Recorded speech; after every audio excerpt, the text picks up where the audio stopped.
We'll have 1 minute to try to accommodate time. I think that Brent Campbell may have talked to you all about tonight is 1 minute instead of 3 minutes to address, of course, only myself as the chair. We ask that you not talk, of course, about any personnel or student issues. We ask that you are kind and respectful to the process. And so with that being said, I will call up the first person on the agenda for tonight. And let me just say, we have speakers coming in also virtually. So this is why we're doing, 1 minute is more than what you see here tonight. We actually have some public comments coming in virtually. And so as soon as we attend to the in-person, then we will get to those online. So first we will have Mr. Alan Daniel, and I think there is a green X to stand. Yes, sir. Thank you. Good afternoon. Good afternoon. In the upcoming presentation, slide number 42 says that Guilford County will return 10/20. That is disingenuous. Their policy states on their website, GCS plan to reopen schools depends on whether public health indicators regarding community spread are trending in the right direction. The school board approved metrics at Thursday's meeting that were developed in partnership with the Guilford County Health Department. That fact has been made clear to the board and Dr. Harrison many times. The metrics that Mr. Swift is going to present in a little bit are far different than the Harvard metrics that I've been sending you all. They're far higher. Today we had 85 new cases. Even by those higher metrics, we are not safe to return to school because 14 days we got to stay under 50. So as of today, the clock starts over. Thank you. Thank you. Next we have Mr. Mark Wilson. Thank you. I'd like to implore the board to urge you to start Plan B immediately. Also have Plan A on the way. Parents got whipsawed in June when the board decided to go to virtual, when initially it was telegraphing that we were going to have Plan B. Students in other schools that are open are far ahead of our schools that are not.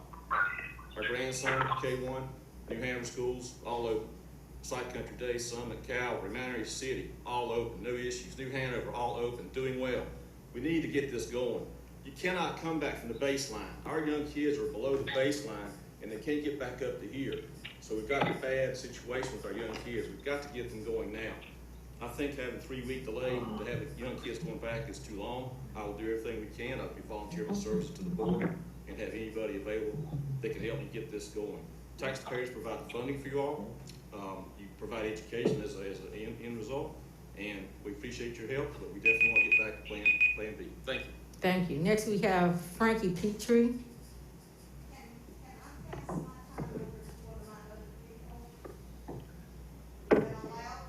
Yes. As long as they know it's 1 minute. Thank you.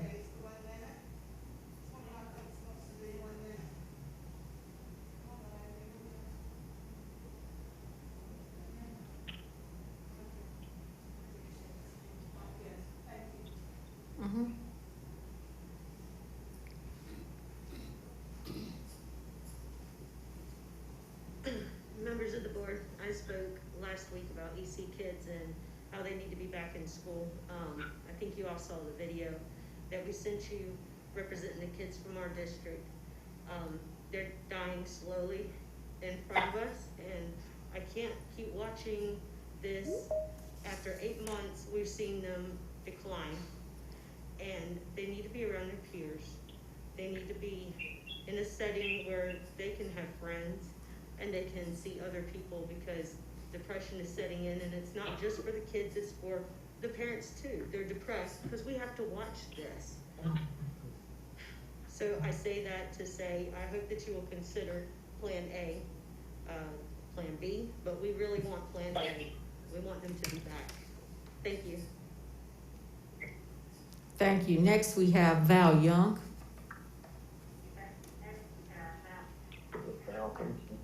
Good everybody for all that they've done during this pandemic. We haven't lived through this before, and it's really, really hard for everybody, our parents, our children, our students.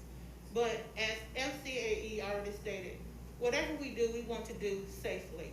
So we did a survey, and it's kind of, when I did it, I wanted to focus on the concerns of people. And lots of concerns that people had were equity when it came to transportation, making a mistake and going too fast back in and traumatizing our children even more. And that's what we don't want to do. We want to make sure we have the proper PPEs for everyone in all schools, and we want it to be equitable in all schools. And we also want to make sure that everybody that's fragile has those options that they need to do their job. So we have children that are fragile, we have staff members that are fragile, who are taking care of elderly parents, and we want all those things to be considered. So as we're at C, we want to know that when we move to B, that we've done it safely. Thank you. Next, we have Eleni Roussis. I'm sorry about mispronouncing the name, and Stacy Kazakos.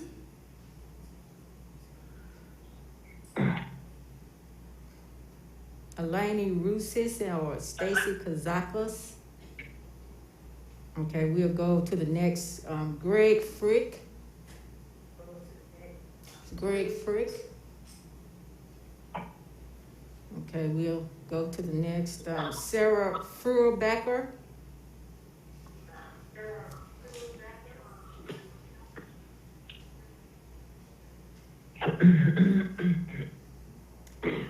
I am speaking to you today with concerns for my 3 children in your school district who need to return to school.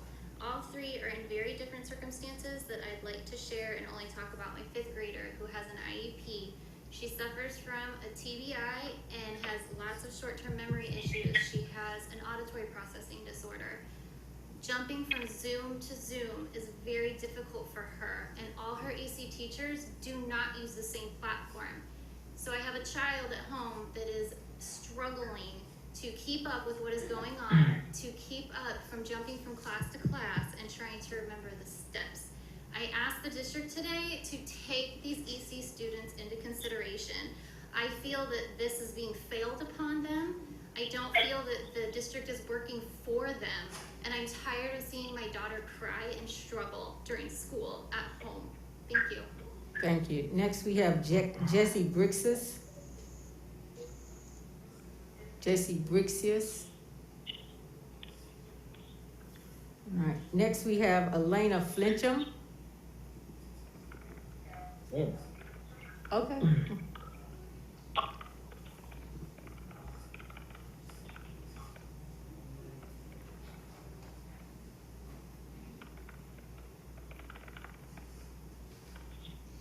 I'm here to show a student's perspective of remote learning. We need to go back to school to get good grades. I'm a 3rd grader and I don't want to get behind. It feels like I spend more of the day being upset than actually learning. So please send us back to school. Thank you, Elena. You're a very brave young girl.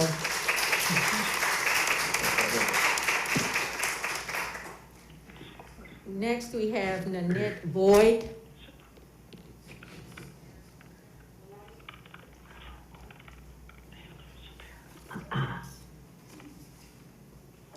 Good evening, everybody. Good evening. I just want to ask you guys, as elected officials to our school system, to please bring back the kids to school, because I have a son who is 1st grade. He is under IEP program and he is struggling. Every time the teacher speaks, if he's behind on writing, because he's behind, he cries and he screams like a bloody murderer. And I don't like seeing him like that. Instead of learning, he's not learning anything. He needs to mingle with his classmates at school. And I called everybody except the school board about the help. You guys should have planned about the kids that's under IEP program to bring them back. Thank you. Thank you. Next, we have Jimmy Boyd. Jimmy Boy. Come on now, Jimmy. Hope you don't be smart. Good afternoon. Mr. Board, before you start, I want you to back up off of the podium just for safety reasons. They'll clean it afterwards, but they're asking me to make sure the presenters know to not touch the, So I'm just following their orders for safety reasons. Sure. Thank you, I appreciate that. Board, you should have received an email from me earlier today. I hope everyone had a chance to read it. If you haven't, I have copies of it. We'll be more than happy to present it to you. Also sent one to Miss Jenkins and several other people. My wife just spoke. She let you know what she goes through. Luckily, we're one of the families that was allowed one of us to go home and work from home. I work for a law firm, so I don't have that option. She does. She sacrifices with our child with an IEP and sits there all day long trying to help him get through this process, and it's a never-ending story. It does not work. Being out of school does not work. One thing that you have failed to realize is where you are so in-depth on helping us with a physical attribute to this disease that's come through, you failed to look at the mental side of it, what it does to the kids and to the families. It's created hardship in our family, a higher stress level, and now some legal actions that I'm having to deal with in a different manner. What we need to do is we need to, as elected officials, do our jobs. You're to represent the words of the people. You're not designed to create policy. You go along with what we want. Our kids need to be in school for health reasons, for their social reasons, and to get the education that they so rightly deserve and what we pay for in this community. That's what a lot of us are asking for today. Thank you, Mr. Boyd. Excuse me? I said, thank you, Mr. Boyd. Your 1 minute was up. You can wrap up this sentence, though. Go ahead. Thank you. What I'm asking today is that you listen not only to what the so-called scientists say and the way things are going in our communities, but listen to the people that has to live with these issues on a day-to-day basis want from you, our elected representatives. Thank you, sir. Next, we have Mr. Al Jabbar.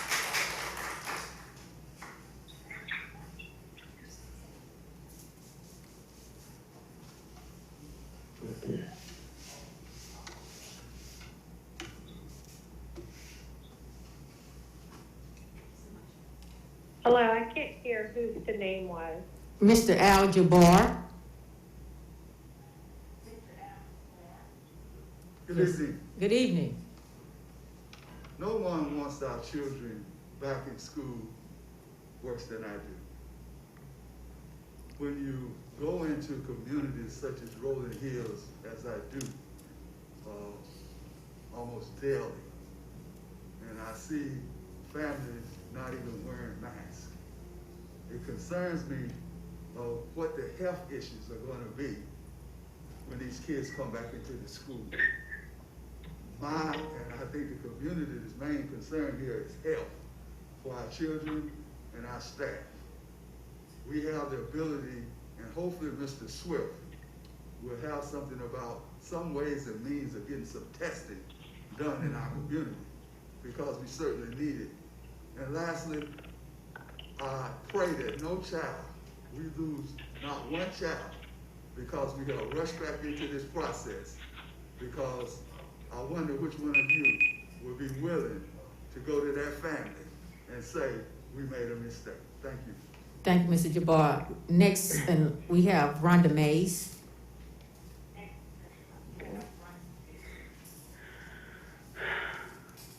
Good evening. Good evening. No matter what side of the issue you're on, I believe we all want to make certain that our students and the staff are safe when we return. I have 4 questions, well, 3 questions. I combined two of them. Do we know how many students are going to be returning for face-to-face instruction? How many staff members are going to be returning? And how long do we, and how much PPE, disinfectant, masks, and other items that we need in order to continue to disinfect and keep our buildings and each other safe? How long will the supply we have last? You know, and even with the soap as well. And how do we make certain that every student who needs transportation has it, and that it doesn't depend on the family situation? Thank you. Thank you. We will now transition to our online virtual callers, and The first person on the list is Mr. Tripp Jeffers. Can you hear me? Yes. You can hear me? Yes, sir, we can. Okay. Tripp Jeffers, I have recently heard online so many vile, vitriolic comments made about teachers, you'd think people were rehearsing for a presidential debate. Let me dispel a myth. We all want to go back, but we want to do it safely. We need to ignore hysteria, politics, bullying, or threats of litigation, and embrace science, logistics, and sound pedagogy in that order. 2 weeks ago, I overheard two unmasked parents in public talking about how if children die of COVID, it would be God's will. I was mortified. We can't move into the middle of I-40 and then say if we get hit by a Mack truck, it must be God's will. God wants us to be safe and gives us the free will to choose that path or not. And if we choose tonight to send thousands here into the jaws of this deadly virus, I think you will all regret it long past the next election. Please make a wise decision. Thank you. Thank you. Next, we have Betsy Hanks. Hello, can you hear me? Yes. Great. All right, so I want to say good afternoon, Dr. Hairston, Chair Woodbury, and members of the school board. As a teacher and parent for Winston-Salem, Forsyth County Schools, I want to preface my comments with the statement that I am not against reopening schools. I am, however, against reopening schools without a clear plan and safety metrics put in place.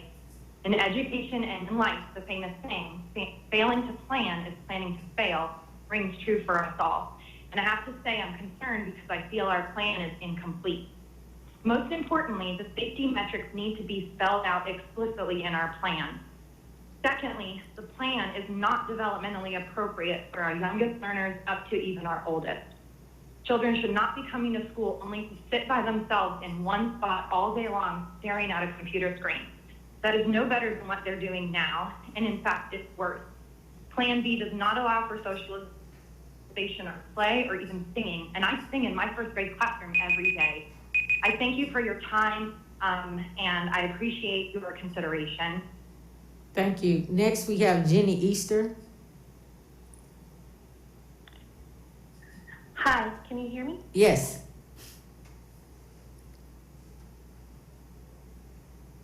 Good evening, everyone. I'd like to start off by saying, for a district that prides itself on teaching our students growth mindset, I feel like some of our leaders, parents, and teachers are giving up on the belief that basic abilities can be developed and improved through dedication and hard work, even if that means virtually. Do you know why teachers are encouraged to build relationships with their students?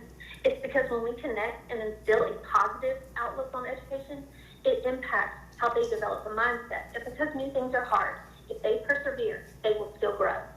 Mindset comes from teachers and the adults in their lives. If you're in the mindset virtual is a failure, guess what? You aren't going to motivate your child's mindset to log into live sessions, listen, participate, and push through new challenging concepts we have to teach them. We have to own the fact that we are not going to have a normal year whatsoever, so stop trying. Our focus should be to provide as much of a stable learning environment as possible, which is what we've worked on the last 7 weeks. Please let us continue that stability and make it better to reach those who are struggling. Thank you. Thank you. Next, we have Stephanie Morris. Hi, can you hear me? Yes. Hi, I just wanted to say that I don't think we should be opening yet. We're starting to see a rise again in cases in many states across the country. And until we have a treatment, it's inevitable that it's going to keep spreading. Excuse me. Example, Rockingham County Schools, which is much smaller than us, has only been back to school for a week, and 3 middle schools have had to close. Sorry, I'm breaking up a little bit. I just don't think we're ready. I don't think we have all the safety measures in place, and I think we just really need to think this through and wait until next semester and see if we have a vaccine or a treatment. Thank you for your time. Thank you. Next, we have Pamela Moore. Hi, Hi, my name's Pam Moore. I'm an EC teacher at Southeast Middle School in Kernersville, and I'm ADD in the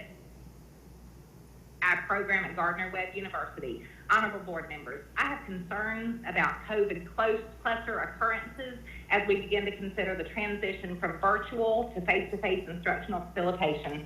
Many colleges across North Carolina have moved their instruction from the hybrid model to virtual instruction. Many have sent students home from their on-campus housing due to the number of clusters that are increasing rapidly. I have concerns that these clusters will occur and rapidly spread throughout the Winston-Salem Forsyth County School District, impacting students, families, and the community. I implore you to continue virtual instruction in our district until COVID cases are reduced to a sustainable level in our community. Thank you. Next we have Nicole Romano.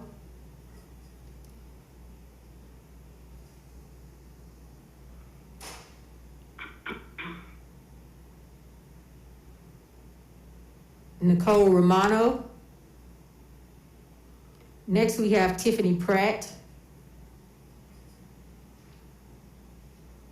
Tiffany Pratt.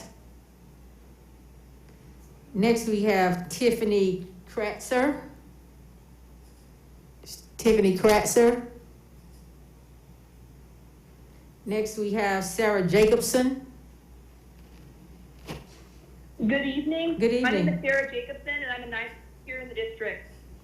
Today I would like to voice my concerns about returning to school. I'm in favor of returning to school, but I'm very worried about safety. What policies in place for students and staff to wear masks at all times during school? Everyone needs to have a very clear understanding of what exactly happens when someone is not wearing their mask. My main problem with Plan B is that high schoolers won't even go back until the second semester, which is very problematic for honor students like myself, who will miss out entirely on some of their advanced courses. For example, by the time we return to in-person learning, my biology and history classes will be finished. This is an even bigger problem for people taking APs who will lose so much instructional time for these college credit courses. Finally, I would like to address the issue of how classes will operate under Plan B. It's come to my attention that at least on the middle school level, students with completely different classes may have to stay in the same room all day. What happens when one student is trying to learn a language such as Spanish, while another student is in the same room playing the saxophone for band class? This will just cause further disruption for the students' learning experiences. In conclusion, I do support the effort to go back, but not with Plan B. We cannot go back to Plan A yet, but Plan B is not the solution. Thank you for your time and consideration. Thank you. Next we have Joseph Lee. Joseph Lee. Next we have Courtney McQueen. Courtney McQueen. Next we have Peter Antonazzi. Dr. Peter. Good evening. Good evening. I'm here, thank you. Yes, sir. Good evening. I reviewed the PowerPoint that will be presented later, where several challenges to reopening are presented. However, no plans to address these challenges have been proposed. Case in point, there are 6 slides on busing issues. To achieve social distancing guidelines, the transportation audit concluded an additional 252 buses would be required. So my question is, what is the plan? Will social distancing guidelines be relaxed? Will buses be purchased? Or will busing no longer be available to choice in magnet schools? What is the plan? Second, the new director of school nursing has not begun that position yet. I'd expect the board would want to hear the new director's need assessment before voting on a plan. Third, facility audit is incomplete. I'd expect that the board would want to hear the feasibility of the classroom social distancing plan before casting a vote. Fourth and finally, what are the metrics agreed upon to safely reopen under Plan B? What are the metrics to advance to Plan A and revert back to Plan C? The data Mr. Swift will present is mixed, with one CDC criteria in the higher risk category and another at low to moderate risk. What is the plan? In conclusion, my recommendation to the board is to request an actionable reopening plan to vote on. Challenges are not a plan, solutions are. Thank you. Molly Muse. Molly Muse. Michelle Jordan. I'm here. Molly Muse is here. Molly. Can you hear me? This is Molly Muse. Okay, yes. Sorry. So there's a long list of questions that really need definite and transparent answers before we can safely return to school. Will there be transparent reporting of positive cases, and how can the community members stay informed about that? Will there be transparent metrics about to determine if it's safe to reopen? What protections will be in place for staff who report safety violations to HR? What happens after the? I can hear you on TV. Excuse me. Can you hear me? Yes. Okay. What happens after the CARES extended leave expires in December? How will contact tracing be handled in high school? Will all of the teachers' classes have to return to virtual learning for 14 days if the teacher has to quarantine? How will students be screened before entering the building every day? And how will we screen that the correct students are getting on the bus each day? What protocols for students who refuse to wear a mask or wear it correctly, as many people in this meeting have not done, or follow safety procedures? Why was a new survey never sent out? Our situations have changed since June. And finally, my biggest concerns are about instruction. A hybrid schedule is going to be far more disruptive than daily virtual learning, whereas daily virtual learning gives students a routine to rely on and builds momentum. How are teachers expected to manage a virtual class and an in-person class at the same time? I promise you that is impossible. How are students at home going to get the same attention as those in the classroom? How can a teacher help a child from 6 feet away? And how are children going to Thank you, Ms. Muse. We're going to have to go to the next they can't person. be near each other? Thank you. Next, we have Michelle Jordan. Hello, can you hear me? Yes. Okay. So the question that I've been asked as a teacher over and over again is if I want to go back, and the answer is yes. But the answer is also safely. And looking at Plan B or any reopening plan that's been presented in our district, we can see that there's lots of unanswered questions with logistics that just show that it's not safe for our students or our staff right now. And so then the question is, why are we pushing to go back? And the answer to that is because everyone wants normalcy. But everyone needs to understand that under any reopening plan version of B or A, it's still not going to be normal. It's not going to look like it did before we went back to in March. And so what we need to be focusing on instead of being normal is how we can teach ourselves and our students to be resilient and how to be patient and how to mourn the things that we have to persevere through and how we're going to come out on the other side of this stronger together. But rushing back under Plan B right now with things not safe for everyone is not the answer. Thank you. So please think of that as you vote tonight. Thank you. Thank you. Next, we have Catherine Fasler. I'm really inspired to hear all of the teachers stepping up, because my point tonight is that although it's your intention to make the best decision you can, and we're going to have to use science and solid metrics, you don't have all the information you need for a decision of such unprecedented seriousness and incredible complexity. You are missing the critical perspectives of the experts in this setting, the teachers and the staff, the boots on the ground who would be responsible for implementing this plan on a daily basis. The plan Superintendent Hairston will present tonight was only just made public. Board members received it around 2:30 p.m. today. Public input and consideration specific to this plan is far too limited. Do you not think that a matter of this weight and import deserves our most careful, most thoughtful consideration? And do you not think that you need the expertise and the perspectives of the teachers, the staff in the schools who work directly with students every day in order to decide whether this is a truly workable plan? Every school is different. Every age group of child is different.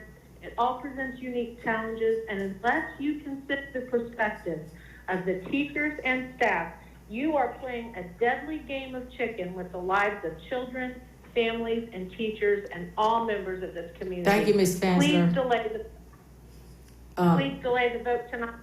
Please agree to wait. Next, we have Jacob Cook. Thank you, Ms. Fansler. Mr. Jacob Cook. Lily Lopez. Hello? Yes. I'm Jacob Cook. Oh, okay, sorry. Mr. Cook. Can you hear me? Yes, sir, we can. Okay, I would like to start off by thanking WSSBS for giving me the opportunity to talk tonight.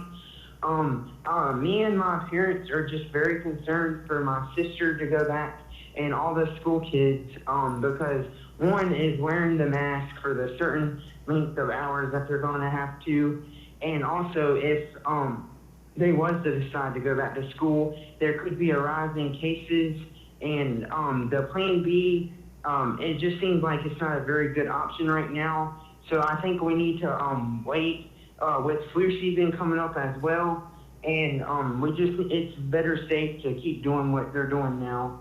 And I think everything that y'all do. Thank you, Mr. And we know that God's got this. Thank y'all. Thank you. I'm sorry. I thought you were finished before your time. Next, we have Lily Lopez. Is Lily Lopez on the line? Lily Lopez. Okay. Bishop Todd Fulton. Bishop Todd. Bishop Todd Yes. Fulton here. I'm representing the Ministers' Conference of Winston-Salem and vicinity. I'm the Social Justice Chair. The conference is the voice for the voiceless in our community. We're also the conscience for our elected officials and our community. Micah 6:8 says, what does the Lord require of us? That is to act justly, love mercy, and to walk humble with God. When you look at what's going on with the transportation, bringing kids back, the kids who are going to suffer the most will be African American kids, black and brown, poor, white kids. I want you to consider that when you think of bringing these kids back. We need to show mercy towards them. We need to act justly. Teachers are underpaid, overworked. The medical staff are getting hazardous duty pay. You're going to bring these teachers back, put them in a hazardous duty situation, and they're already undercompensated. Let's consider not only our students, but our teachers as well. God bless you all, and thanks for the work that everyone's doing. Thank you. Next, we have Pastor Timberla Covington. Good evening. Good evening. Thank you, Superintendent Harrison and Forsyth County School Board of Education for the opportunity to speak. The Ministers' Conference of Winston-Salem and vicinity continues to stay connected with the community. And although there has been a lot of great feedback about the efforts put in place by the school district regarding safety measures and taking to heart a robust transition to Plan B, the concern is still that even without students in schools and teachers not being required to be in buildings, the district still finds itself with a large number of staff that has had to quarantine themselves due to exposure or to testing positive. I understand that the Board of Education is voting on a staggered reopening.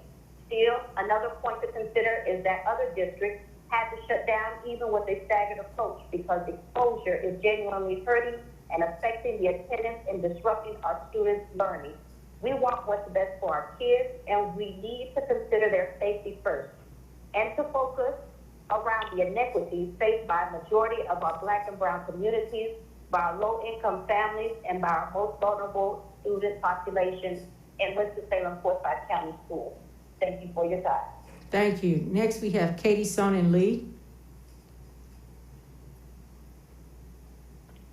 Hello. Good evening, board members and Superintendent Harrison. As some speakers have mentioned tonight, including the ones right before me, we know that the last 7 months have been extremely difficult for Black students, Latino students, exceptional children, and English language learners. Whatever the board decides tonight, I want to really emphasize that we have to keep Black and brown and other vulnerable students at the center of every decision that we make. Regardless of whether we have Plan B or Plan C, we need to keep all the current support like food and meals, care teams, Wi-Fi buses, hotspot technology, and provide more support as needed, like after-school care for working families and child care for working families. Whatever happens tonight with your vote, whether students are in person, sure we have options that will serve all kids, but especially those who need the most support. I was glad to see the option to remain at students' current school, but stay remote was added to the Plan B proposal. That option is important so that families can have the least amount of disruption to education, but the most options to access their education. We need to be sure we have options available that work for all of our students, even those who may need extra support, and particularly those who may need extra support. If Plan B isn't working if Plan C doesn't work for certain students, like we know it's been exceptionally hard on exceptional children, then we need to figure something out for them. Thank you. Next we have Marilena Jensen-Guthold. Yes, hello, thank you. Yes. So I have 2 children in the school system, and we have participated in a number of school pickups and drop-offs. And most of the staff manning those pickups and drop-offs were masked, but some were not. I saw some staff who were standing shoulder to shoulder unmasked. I saw one staff member stick their head into a child's car. I saw one staff member join a group of 2 families and stand in the midst of them, everybody unmasked. So I wonder if not all the staff follow the CDC's guidelines scrupulously, how will they ensure that the children do? How will you ensure during bathroom breaks that the children remain masked and socially distanced, that they wash their hands? Will you only allow one child at a time to visit the bathroom? How will you handle school bus rides? All the children have to enter and exit the bus through the same narrow door, walk down the same narrow aisle. How are you going to make sure they remain masked? The bus driver has to watch the road and drive. How about lunchtime when they have to remove their masks to eat? I understand the virus has upended everything, and it's challenging to help the children with their schooling from home while also juggling work. But that is infinitely preferable to contracting the virus and maybe dying. Right now, public health has to be the paramount concern. Maybe the world's children fall behind a year in school, but is it preferable that they lose a parent or that someone in their family sustains permanent organ damage? Oh, I'm sorry. Thank you. Last we have Dana DeHart. Hi, can you hear me? Yes. Okay. Good evening, school board members, Dr. Harrison, parents, and fellow teachers and staff members. I wanted to share with you today some of my experiences since we have returned to school under Plan C that have led me to request that the school board please let us return safely to school under Plan B. I'm a 25-year teacher, and I teach at a Title I school that primarily serves at-risk students. Just today, I had a student that I was trying to help remotely. He couldn't share his screen with me so I could help him more effectively because he said his school-issued device logged him out of Microsoft Teams every time he tried to share his screen. I was trying to just talk to him through how to do the assignment, and he kept being interrupted by someone. I could hear another teacher in the background on a computer, so I asked him if he was at home or in a child care group setting, and he said he was at home. I asked him who he was talking to. He said his younger sibling. I asked if he was having to help his younger sibling with his schoolwork, and he said yes. I thanked him for being such a good brother and told him I would wait. I was eventually able to help him get to his work after about 3 or 4 more interruptions with trying to help his siblings. And about a week or 2 into school, I even heard a story of students who needed to access Wi-Fi, and they even had a bus outside of their apartment, and a CARES team member went to help, but they were not able to access the Wi-Fi because they had to come out their apartment and sit on the grass. What are they going to do when it gets cold and rainy outside? Thank you, Ms. DeHart. Okay, thank you. Thank you. The next item on our agenda is discussion items. First, we will hear from Joshua Swift, Health Director of Forsyth County Health Department, with a Forsyth COVID-19 data review.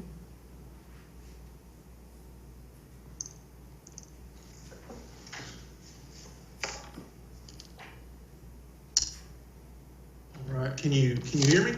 Yes, we can. Okay, good evening, board members. Thank you for this opportunity to come before you.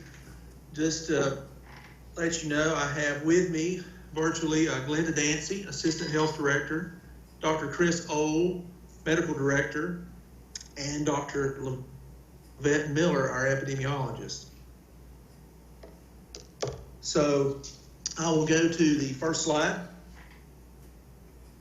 So what I'm going to share with you, these first 2 slides, are the current CDC core indicators for safer school opening and operations during COVID-19. I'll share with you on the left the 2 core indicators and the 5 key strategies, and then you'll see on the right over the next 2 slides the 5 degrees of risk of transmission in the schools. You can see the two core indicators are the number of new cases per 100,000 persons within the last 14 days, otherwise known as the incidence rate, and the percentage of lab tests that are positive during the last 14 days, or the percent positive. Then you'll see the 5 key strategies, or the ability of the school to implement 5 key mitigation strategies, which include consistent and correct use of masks, and this is in the classroom, but also on the school bus, hallways, bathrooms, all throughout the school. Social distancing to the largest extent possible, hand hygiene and respiratory etiquette among students and staff. And again, this is for all students and staff in the schools. Proper cleaning and disinfection, along with contact tracing in collaboration with the local health department. Again, these are from the Centers for Disease Control. So you can see when you look at these, and if you could go back to the previous slide, basically for each one, I'll go down. The lowest risk of transmission is when your incidence rate is below 5. When your percent positive is below 3%, and then when you've implemented all 5 strategies correctly and consistently. The lower risk is when our incidence rate is between 5 and below 20.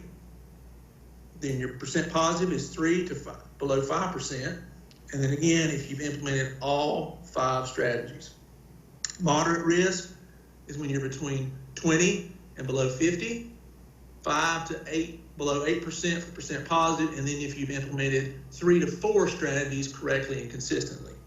Then the next slide, you can see that higher risk of transmission is when the incidence rate is over 50, but below 200. Your percent positive is 8% to just under 10% or equal to 10. And then you've implemented 1 to 2 strategies correctly. Then highest risk is when you're above 200, above 10% for percent positive, and implemented no strategies correctly and consistently. So again, these are provided by the CDC to help the school system make the correct decision. So next, I'll share with you where we are in Forsyth County at this time. You can see this shows the new daily case count and incidence rate per 100,000 from September 6th to September 26th. We have given you an extra week. We have 3 weeks of data.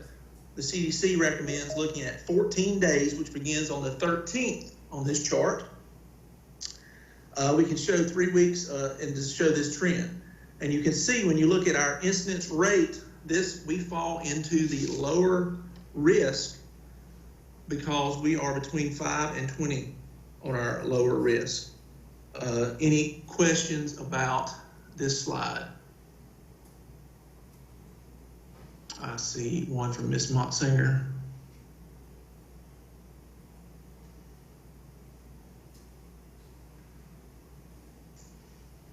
I see a hand raised from Ms. Montsinger. Yes, what was the number of new cases reported today in Forsyth County? Yes, they were reported today, but this information is tabulated by our epidemiologists every week. You know, I'm just asking about today because my understanding, I'm looking at these numbers, but I heard somebody say we had 85 cases today. Is that correct? We had 85 cases today, and the Department of Health and Human Services reported technical issues which prevented some laboratory data files from being processed in the NC COVID reporting system. So as a result, those cases and test data is likely the cause for the higher case count reported today, but we are going to monitor the daily case count and report any trends should they develop. As you can see, when you look at the averages, we're around 25 to 30 cases per day. Okay. I have other questions, but I was wanting you to complete. Okay. I feel like you could complete what your presentation. Thank you, Mr. Sweat. And I'll go to, so you can see that as again, where the incidence rate, you can see what that is. That is the green line, and it goes up and down, looking at the daily case count. And then you can see linearly, the daily rate is trending slightly down. But again, based on the CDC guidance. Ms. Bramer, I do have a question.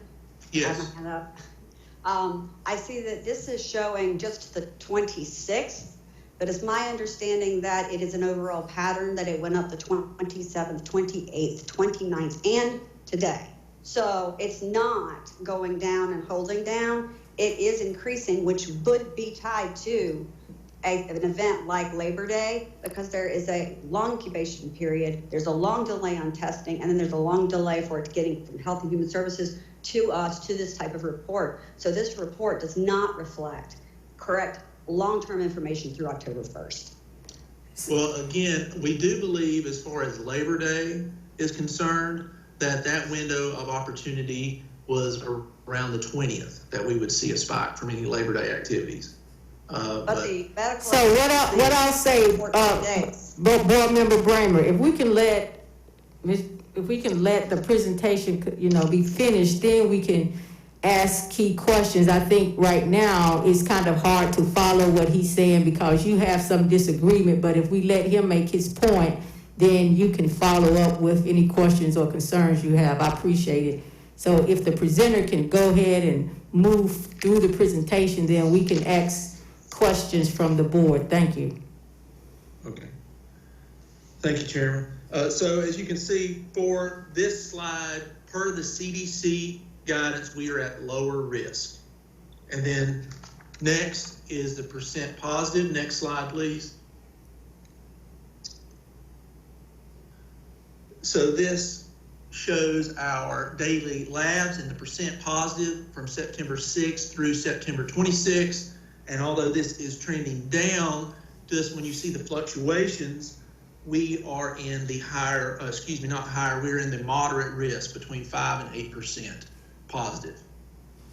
So that, again, what I've shared with you back to my first slide is the two core indicators: the incidence rate, number of new cases per 100,000 persons with the last 14 days, then the percent positives during the last 14 days.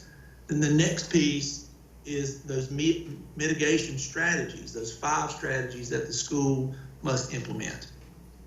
I'd be happy to have any questions. As I said before, I got Dr. Miller, Dr. Old, Glenda Dancy. Thank you. I think Board Member Bramer, you were asking some questions. I think Mr. Swift wanted some clarification around some data he was sharing.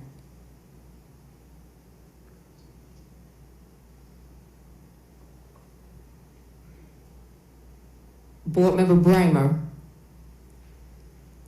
Right. Yes. Oh, sorry, my mic was off. It's my understanding that there is indeed a delay there is 10 to 14 days incubation period, but beyond that, there's a delay with Quest and LabCorp and getting the test completed and back in a timely manner. And on top of that, it then has to go to the Health and Human Services and be collated.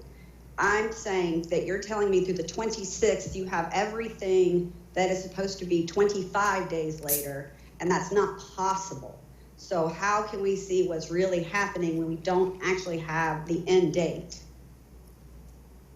And I would ask, I don't know if Dr. Old, if you would like to weigh in. I know that the average response time for lab results now is 3 to 5 days. It's actually gotten better than it was back in the summer. I don't know, Dr. Old, if you might. Yeah, I'm here. Let me turn my camera on. So, this is something that epidemiologists and infectious diseases deal with all the time.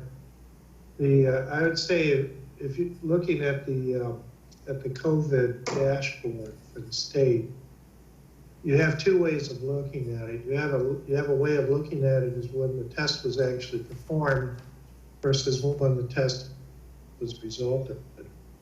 And then if you look at it when the test was resulted, you'll actually see a little shaded area where the data is a little bit, not totally collated. What happened today with the big bump, And that big bump wasn't just Forsyth County, that was in most counties in North Carolina. It had to do with counting antigen tests. As I think a lot of people know, we're starting to shift a little bit from all PCR tests to doing antigen tests because they're quicker, they're faster, you get the result back before the person leaves the point of care. The databases for adding those in are still being vetted a little bit. And so today's bump reflected some antigen tests that have been collected over the last week, and they just tossed it in today. And that's what accounts for that. I would say that my overall assessment of the data from the state as well as from our county is that our case numbers are actually relatively stable. They go up a little bit on a day, they go down a little bit on a day. And so if you're hanging on it day to day, you end up getting caught up a little bit in acute changes that may not mean so much. Here in Forsyth County, actually, our numbers are down, slowly going down. But I'd like to see them go down faster, of course. But they're still on their way down. Our percent positivity in Forsyth County has been hovering between 2 and 3% for the last 7 to 10 days now, which is a real sweet spot. I can also tell you, because I have access to Novant and Wake Forest data systems independently, that our case numbers have declined over the last month and have been relatively stable over the last week, as well as our hospitalizations. And our percent positivities for both symptomatic people and asymptomatic people hasn't changed. If you look at our county for people that we survey who are coming in for procedures, so these are just asymptomatic people coming from any areas, our percent positivity in that is about 0.2 to 0.5%. Wake Forest percent positivity amongst all its students is running at about 0.3 to 0.4%. And that includes with targeted surveillance. So right now we're at a little bit of a sweet spot epidemiologically, to tell you the truth. We're a heck of a lot better than we were in the summer. We're probably about where we were in early April. And there was an indication about what metrics people want to use. You know, as a doctor, you know, I look at metrics as being, you know, the health of the whole entire patient. And if you get looking at one metric and another metric, when one is up and the other's down, and they don't all agree, look at the health of the system. And right now we got a little bit of a sweet spot epidemiologically. I would predict in January, February, and March it might get worse. So it's good to get things started and going if that's what people want to do, when it's a little easier to do it. I think there is a question from Board Member Burke.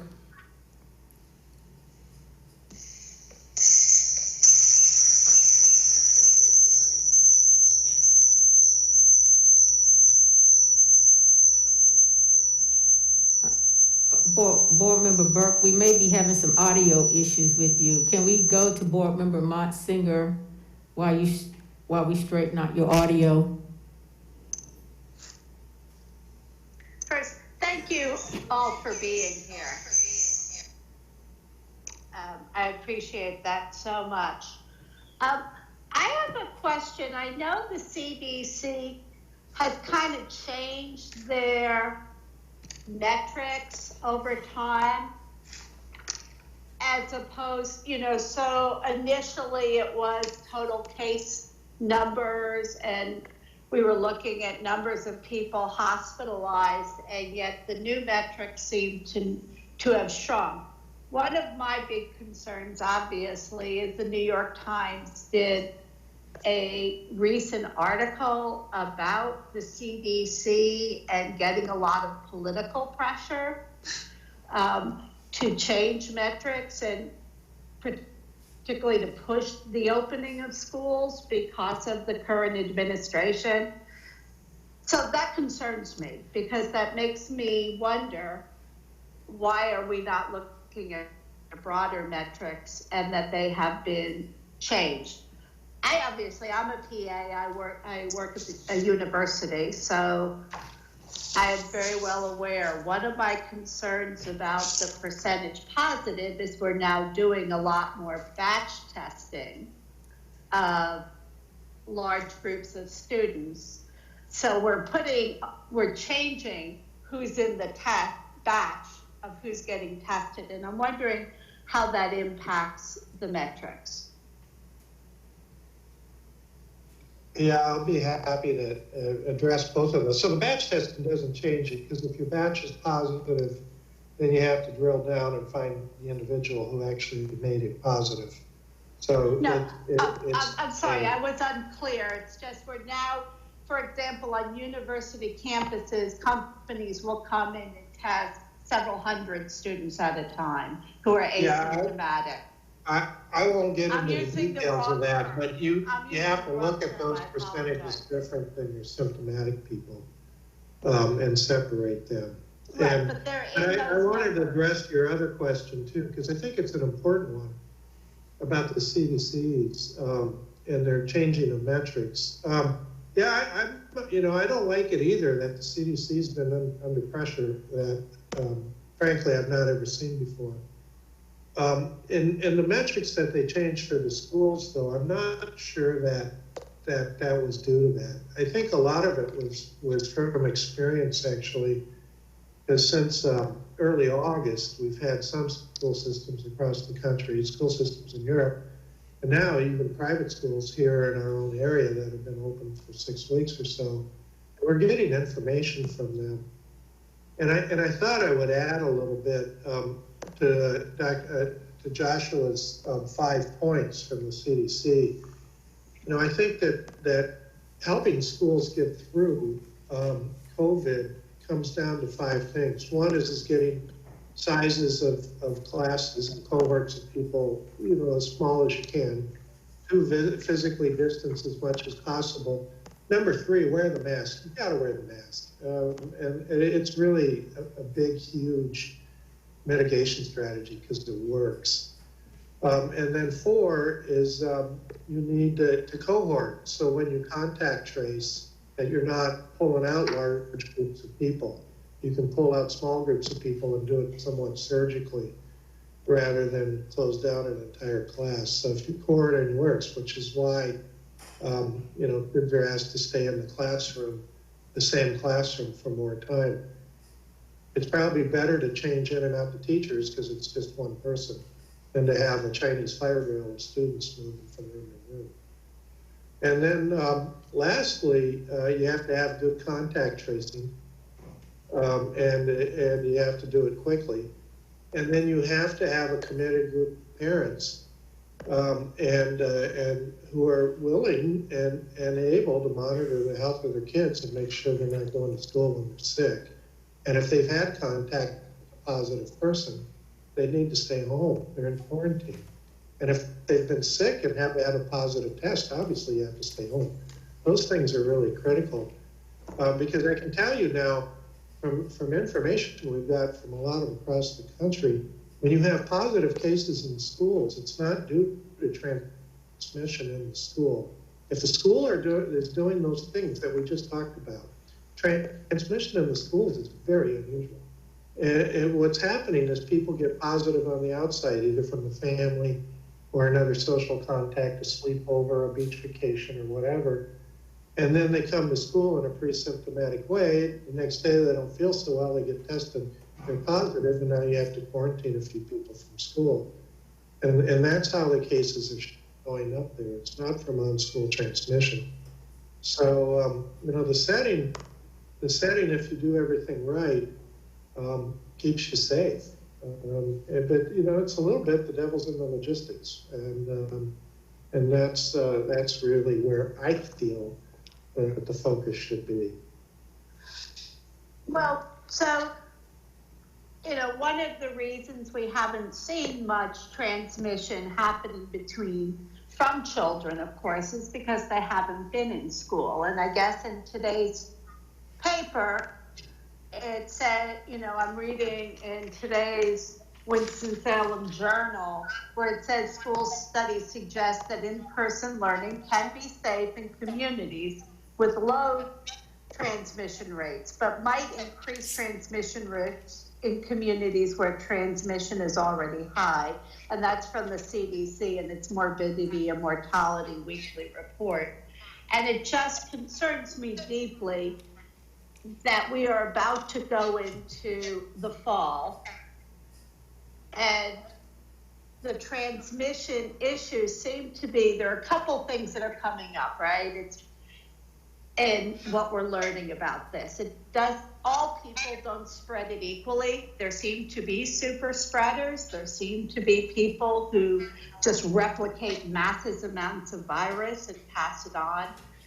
And I even am reading some of the concerns about contact tracing, that's always looking forward instead of looking backwards. So I do have a lot of concerns. My other big concern about the medical risk is, in everything I'm reading, it sounds to me like this is really ends up being a vascular disease, or that's one of the big manifestations of it is vascular impact. And my concern is, even in, certainly like myocarditis is possible after any viral illness, but we're seeing some. So could you please address that? Because I have a lot of fear, honestly, about what the long-term implications of even a mild case of this virus are. Well, there were kind of a lot of questions in there. So regarding I'm like that, sorry. Okay.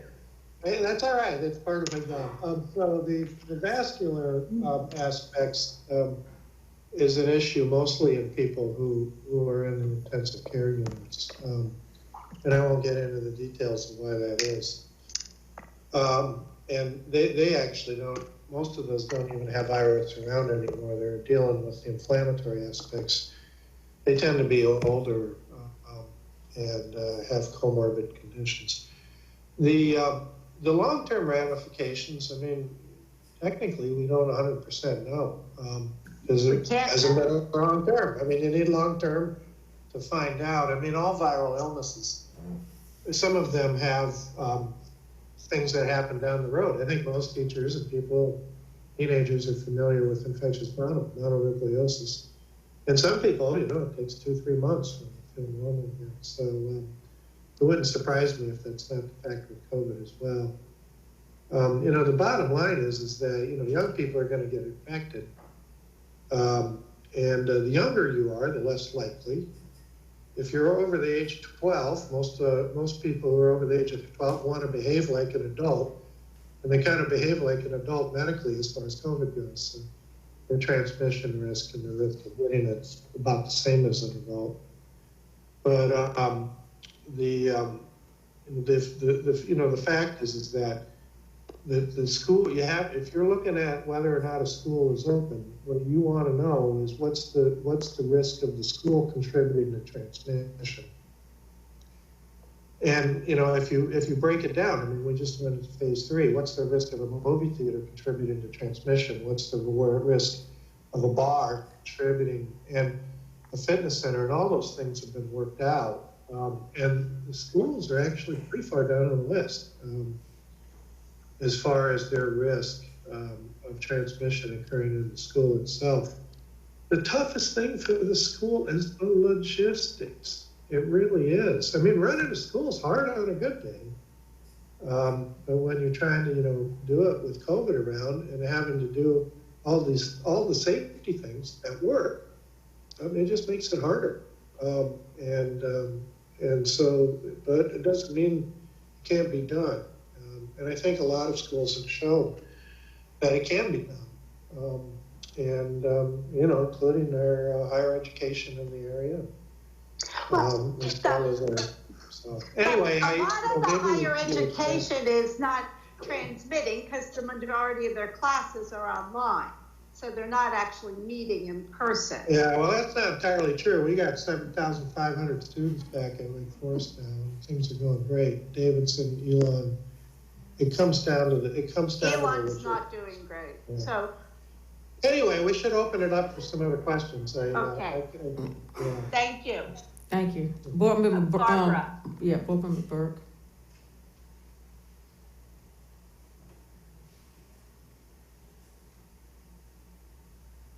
Barb?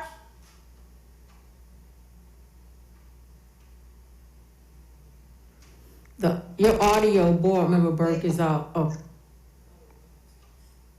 Can you hear me now? Yes.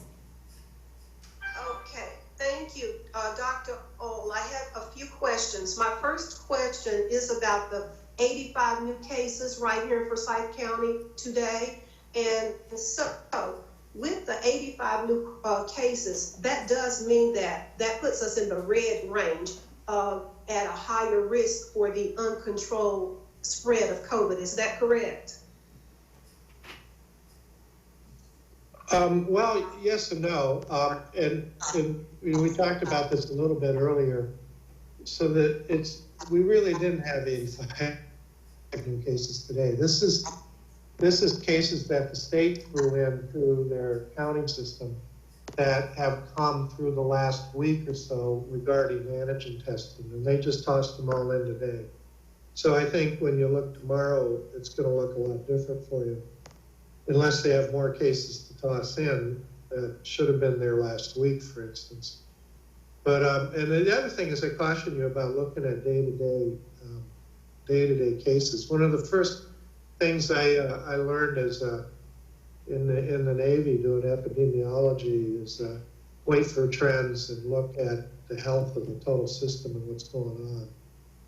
And if you hang up too much on just one day, you end up finding yourself chasing down a lot of rabbits in the rabbit holes that you don't need to. So let's see what happens tomorrow.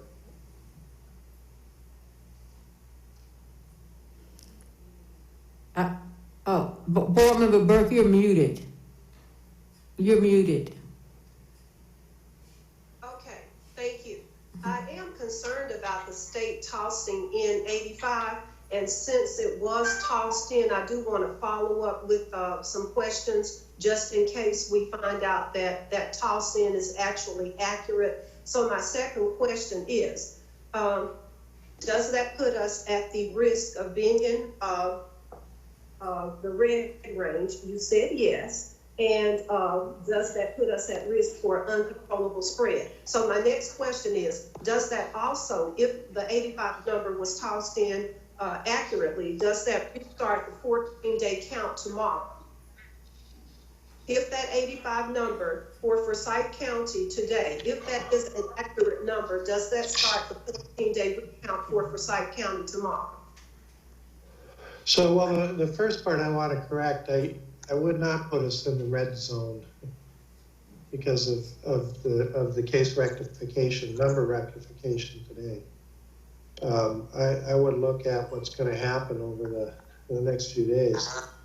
But I also know, because I read the epi reports that come out of the state, that they're wrestling a little bit about getting the antigen tests in. And does it change the 14-day total? Technically it will not, but it will maybe change the way some of us look at it, because antigen testing normally isn't reported so well, but there's a lot of things that are different this year, and the way we report, that's going to capture a lot more tests. And obviously, if you have more people being tested with antigens in point of care and physicians' offices and stuff, where it's easier to get tested, and you have to look at the total test number and the new positive, and then you get your new percent positive. So it's going to take 2 or 3 days for all of this to sort itself out, because we just started doing this new reporting system about a week ago. Okay, so because it's new, we really are not 100% certain, and it is possible that this could throw us into the orange rapid spread range. So I have one more question. Let's see. We have talked a lot about guidelines and following guidelines and trying to be safe. but we kept using the word if students follow these guidelines, if the teachers follow these guidelines. And so I just want to make sure that we understand we will not be able to, without a policy in place, make sure that students keep a mask on all day without a policy in place. And I don't know what policies have been added to this plan. I just got this plan yesterday afternoon as far as disinfecting and cleaning and the responsibilities that the teachers will have, and how long these supplies will last. Board Member Burke, I don't mean to interrupt you. I think Dr. Ohl is probably saying this is above my pay grade. He's just kind of answering questions about on the medical side. If we can hold our questions about policy and our plan to move in with Dr. Harrison, that will be helpful, because I know that, Dr. Ohl and this other, the medical team is extending themselves to just kind of answer questions dealing with the medical side. So I appreciate you being considerate of their time. Yeah, I'll address could we be moving into the orange range? I don't think so. I mean, looking at data from health systems as well, I don't think you're going to see that. At least not for some time.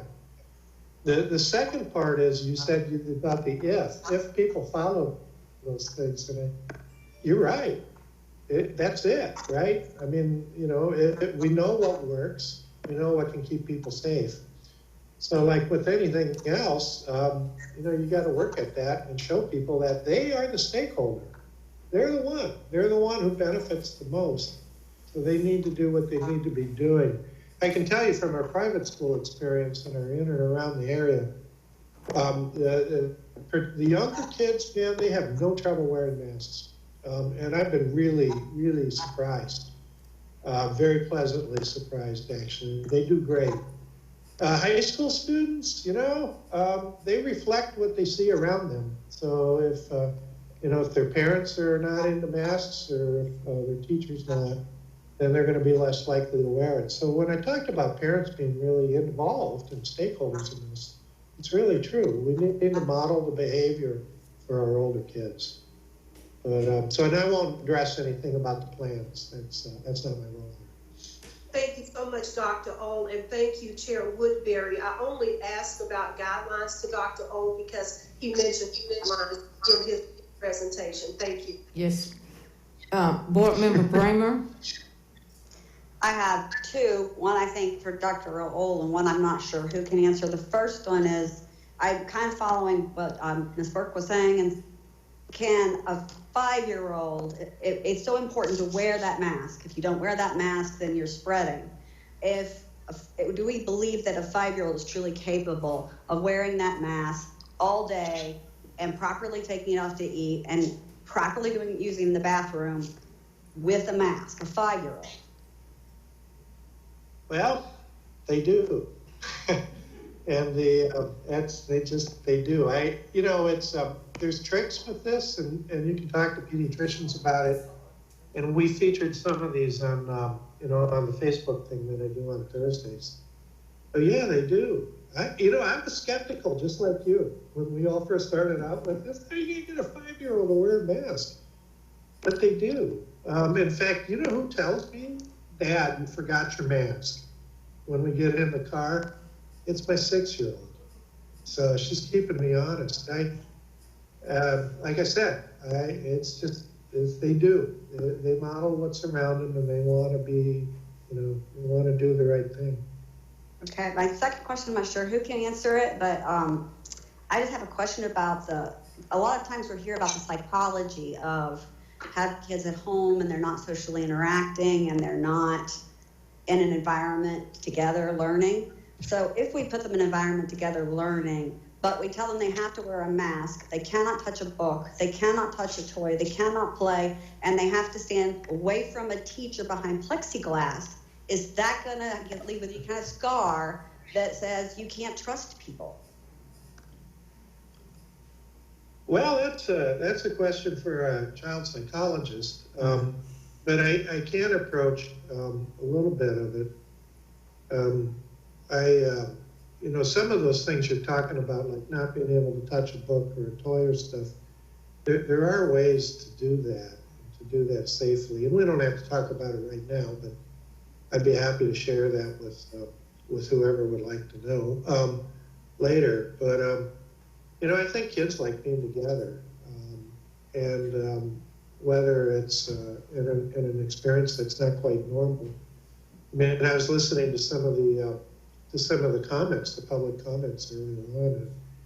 And, it was mentioned that nothing's normal right now. And our children have to, be able to integrate that and understand that. And as a parent, and as teachers, we need to help with that. Sometimes it's not easy. And does it make the teacher's job a little bit harder? Yeah, it does. I won't sugarcoat that. But I think once the kids get used to the normal, at least the experiences that I've been hearing from others, is that they like it. But I'm not a child psychologist. Thank you. Next, we have Board Member Parker with a question. So when developing a metric, a 14-day count of the percentage averages is a good recommendation for how many days to look at a count over like a 10-day rate or whatever. 14 on the rolling 2-day average, percentage averages. Is that? I'm sorry. Can you not hear me? And so you're breaking up a little bit. Okay, a 14-day count on the 2-day percentage running averages. Is that a good day count as opposed to say a 10-day count, or is that you think the most reliable count? Well, what I look at are 3 days, 7 days, and 14 days, and then I make sure that they all complement each other and are going the same way.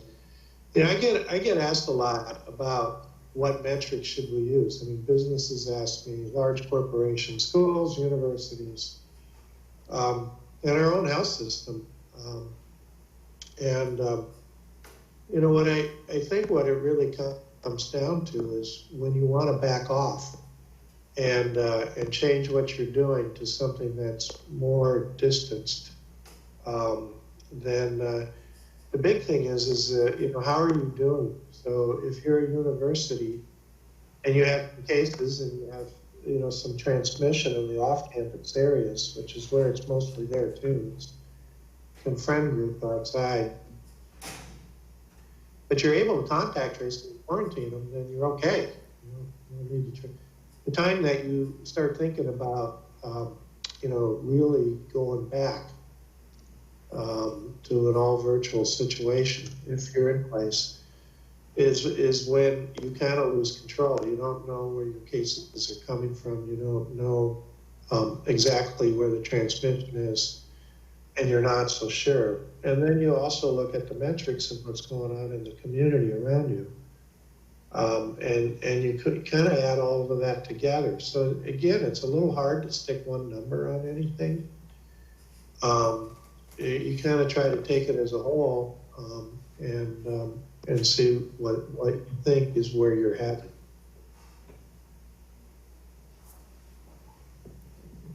Thank you. Are there any more questions of the from the health team or to Mr. Swift? Yeah, this is Elizabeth again. I wanted to ask again, going back to the two metrics that were presented by Mr. Swift and the change the CDC made in terms of what metrics are measured. What recommendation would you give us, Dr. Ohl, as to what metrics our district should take into consideration both and when to reopen schools and what to monitor? Would you say those two metrics cover it, Or would you say that perhaps, you know, the original 4 metrics are more reasonable? Well, I think the metrics that mean the most are percent positivity and trends in case counts. As far as what metrics would I think are suitable, would be suitable for us to open here in Forsyth County, I'll just lay it on the line. I think right now they're suitable. As to what metrics you would start to look at as far as when to start pulling back, I would look at symptomatic people's positivity rates, which we can get out of our health systems to being above 20%. All comers symptomatic positivity rates would be between somewhere above 10 to 15, depending on how contact tracing is going. Trends in overall case numbers, but not just the overall number itself, but where those cases are occurring and in what age groups and how and why. And so, you look at the 2 numbers that you discussed on, but you modify it and you put it all together into one big package. Those of us who do happy kind of understand that sometimes it's not, it's a little bit of gray, and it's a little bit of your overall gestalt of where things might be heading. And also understanding the science of the virus to some extent. So I hope that answers your question. It's not an easy one to answer. No, and of course it's confusing.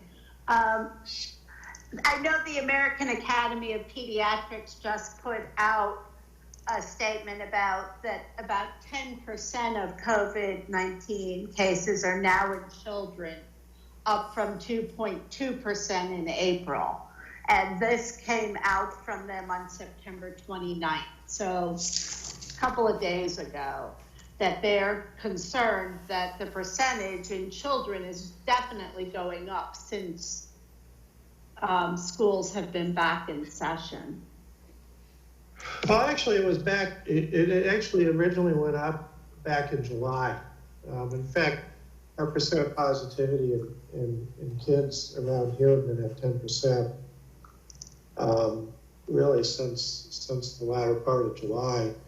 Some of that reflects the fact that kids are out and about now and are getting tested, whereas before they weren't.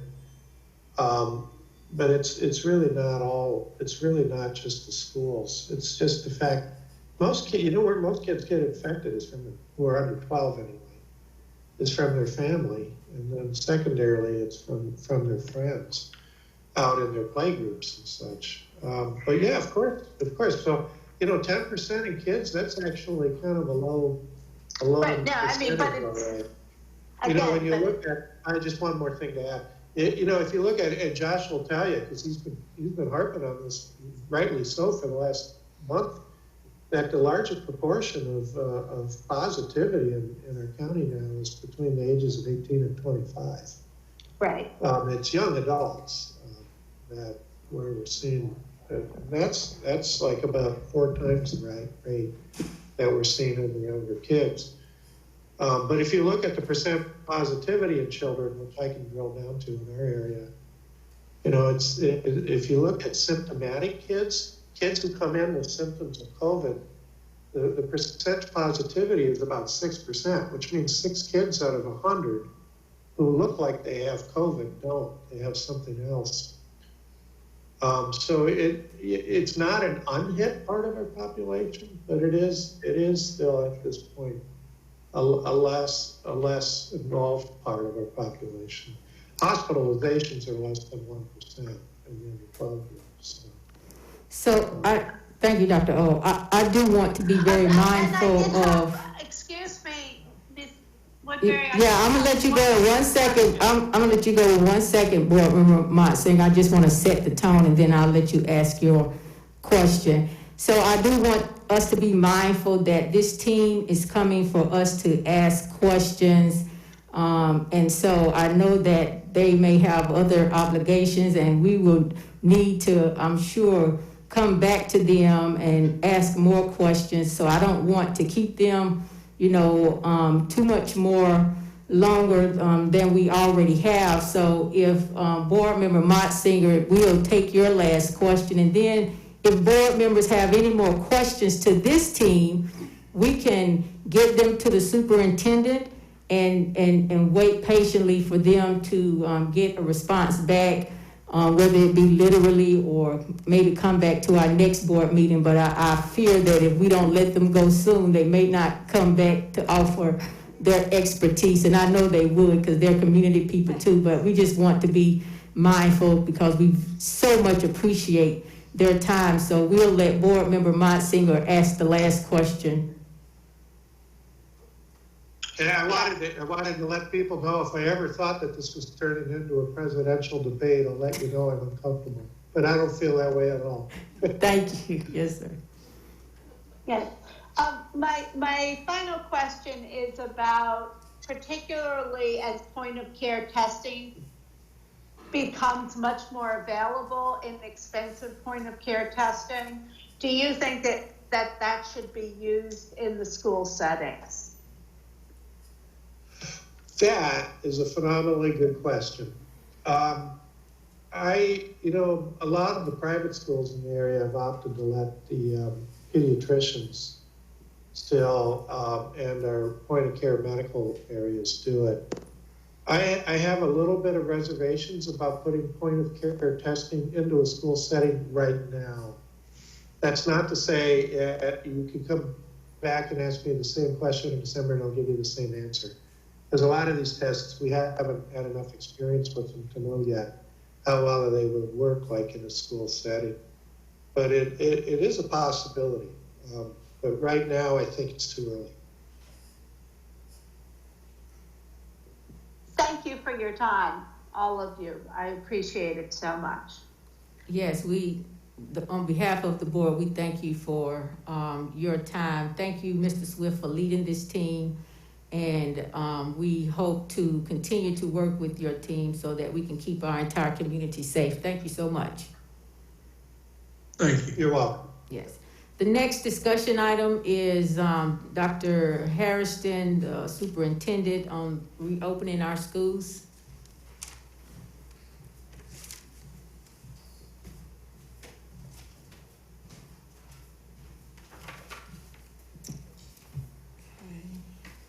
Here. Thank you, Board Member Woodbury, and to all other board members. Thank you. I thought I had a little more space here, but that will be just fine. Let me just say that March 14th was the date that Governor Cooper asked us to close schools, and 4 months later, July 17th, we met to discuss. July 14th, Governor Cooper announced going to Plan B, and we met on the 17th for Plan C. And the presentation I have to our board members is not a lot different. There's been some tweaking along the way, and we've had a subcommittee meet led by chair of the committee, Ms. Parker, and so we've since the last time we met, this presentation has expanded a little bit, but pretty much it's the same presentation with some tweaks based on feedback from the community and our board members, because we want to be responsive. So as I go through this, at the end of the presentation, we will want everybody to look like this. And we strive to have people be happy. But we received hundreds of emails. Some want A, some want B, some want C. Some want some version of A.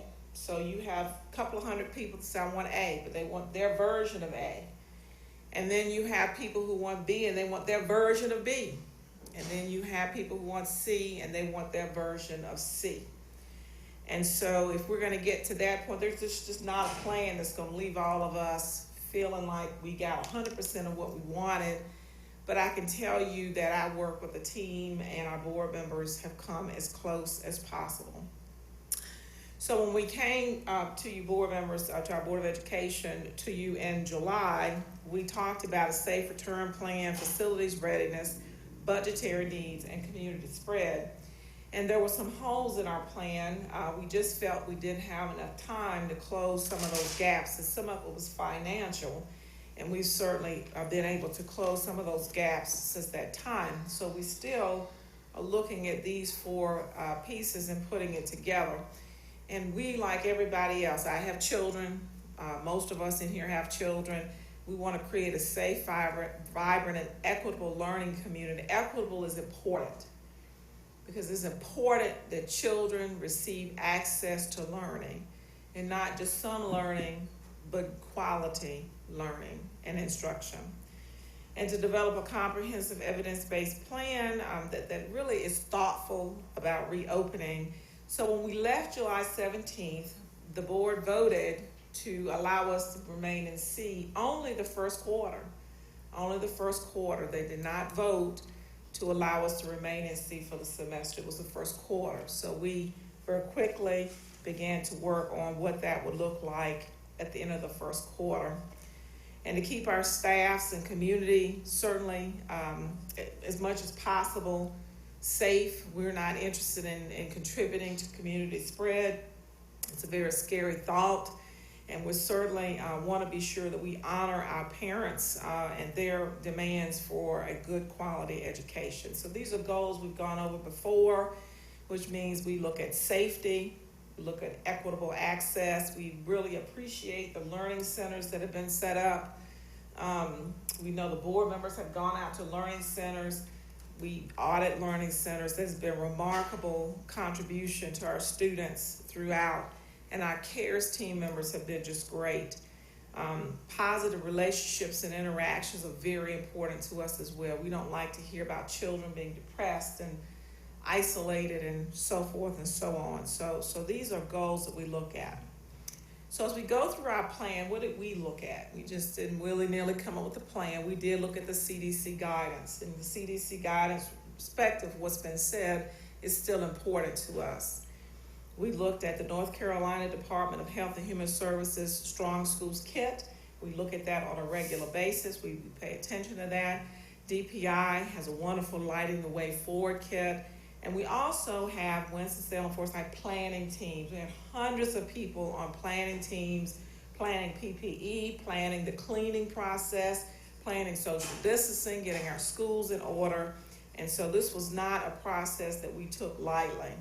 Our Board of Education, Chair Woodbury appointed a subcommittee to really dig into this and be sure that we remained on task and kept us going with their own thoughts and ideas. We had teacher advisory council meetings, classified advisory council meetings. We talked to employees, parents, community surveys were sent, students and focus groups were held, and reopening checklists were developed. So what were the choices? And what continue to be the choices is C, where we are now, remote learning only. We asked for this quarter to prepare ourselves to ensure we had the dollars appropriate for PPE and to ensure we knew we could open safely. We looked at B, moderate social distancing, which you'll hear more about this evening, and that is a transition to a higher level. And then, of course, we've heard our governor give us permission to look at A more critically, which is a least restrictive environment for transitioning in. Up until yesterday, we were in 2.5, and really the significance in 2.5 had to do with the playgrounds. Playgrounds will be allowed to open upon arrival of equipment, and that means cleaning equipment that was there. And the rest of this had something, so it had probably more to do with athletics and how many students we could have outside. But we were in 2.5. We're in tomorrow we'll be in phase 3, tomorrow at 5 p.m. And really when we looked at the aspects of phase 3, maybe some outdoor activities, those kinds of things, the number of guests you can have in various locations, but the school was not referenced specifically in those areas. So our safe return, what happened? We had district-wide planning teams since May. Our Board of Education approved, you all approved us to have a task force working on plans. Jan Atkinson, Lisa Scruggs and Bill Powell became our core planning team, along with Sam, Dr. Mills, and Dion Jenkins over there, myself. We were the core planning team relative to keeping the work moving. We had other teams led by Lauren Richards, Kevin, Cheryl, and all of our core leaders in the district had a team that they had to lead. Our Nicolette Grant, our Human Resources Department, and so they had their own district-wide planning team. Some of them invited principals, some invited teachers, but they all were required to have planning teams to devise our district-wide plan. And then last month we moved to school-level planning teams, which is logistics. And some of our teachers have called in about logistics. So every single school has a logistics planning team. And that team, because we can't plan for every school, we give them a checklist, and Kevin's going to pull that checklist up. We looked at building cleanliness. He's going to pull that checklist up just so you know what the planning teams focus on relative to logistics. He's going to take over my screen for just a minute and share that with you. Basically, this is the list that is audited before we will agree to open one school. And these are the, and I think I sent it to you all last month or at some point, but this is the checklist, the opening checklist, where we look at the entrance, we look at the exit doors, are they locked or unlocked? We're looking at tape on the floors.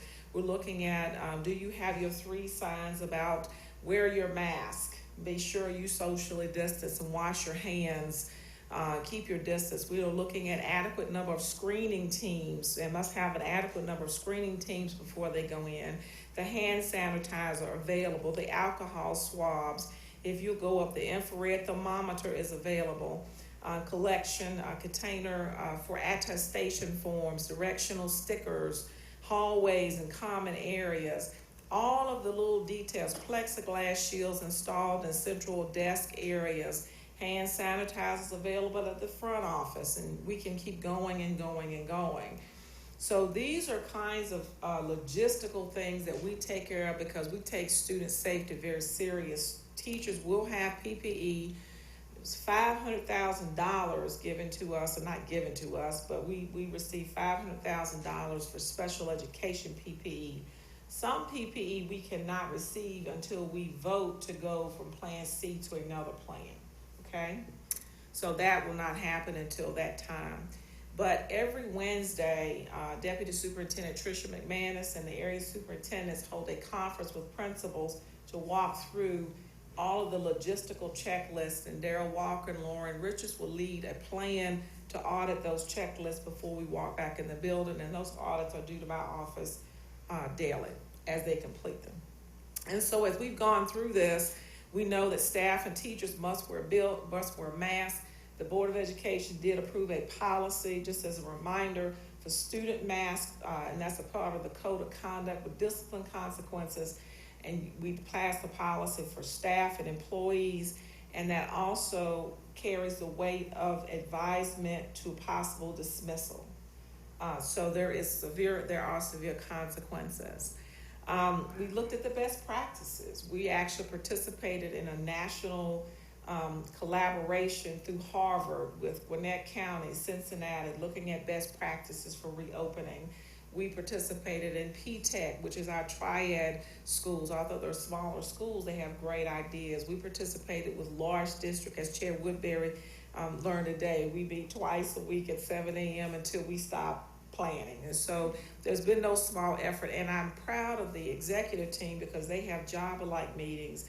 But here's what I want you to really know. People call us for ideas. They are calling Kevin for ideas. So people know that we have done a lot of work, and if I haven't communicated that, I have to apologize because people are calling us for how are you social distancing, how are you setting up your classrooms, and those kinds of things. And so as we look, I guess I'm in control again, Kevin. We will have a transparent reporting process. We will have that's later in the presentation.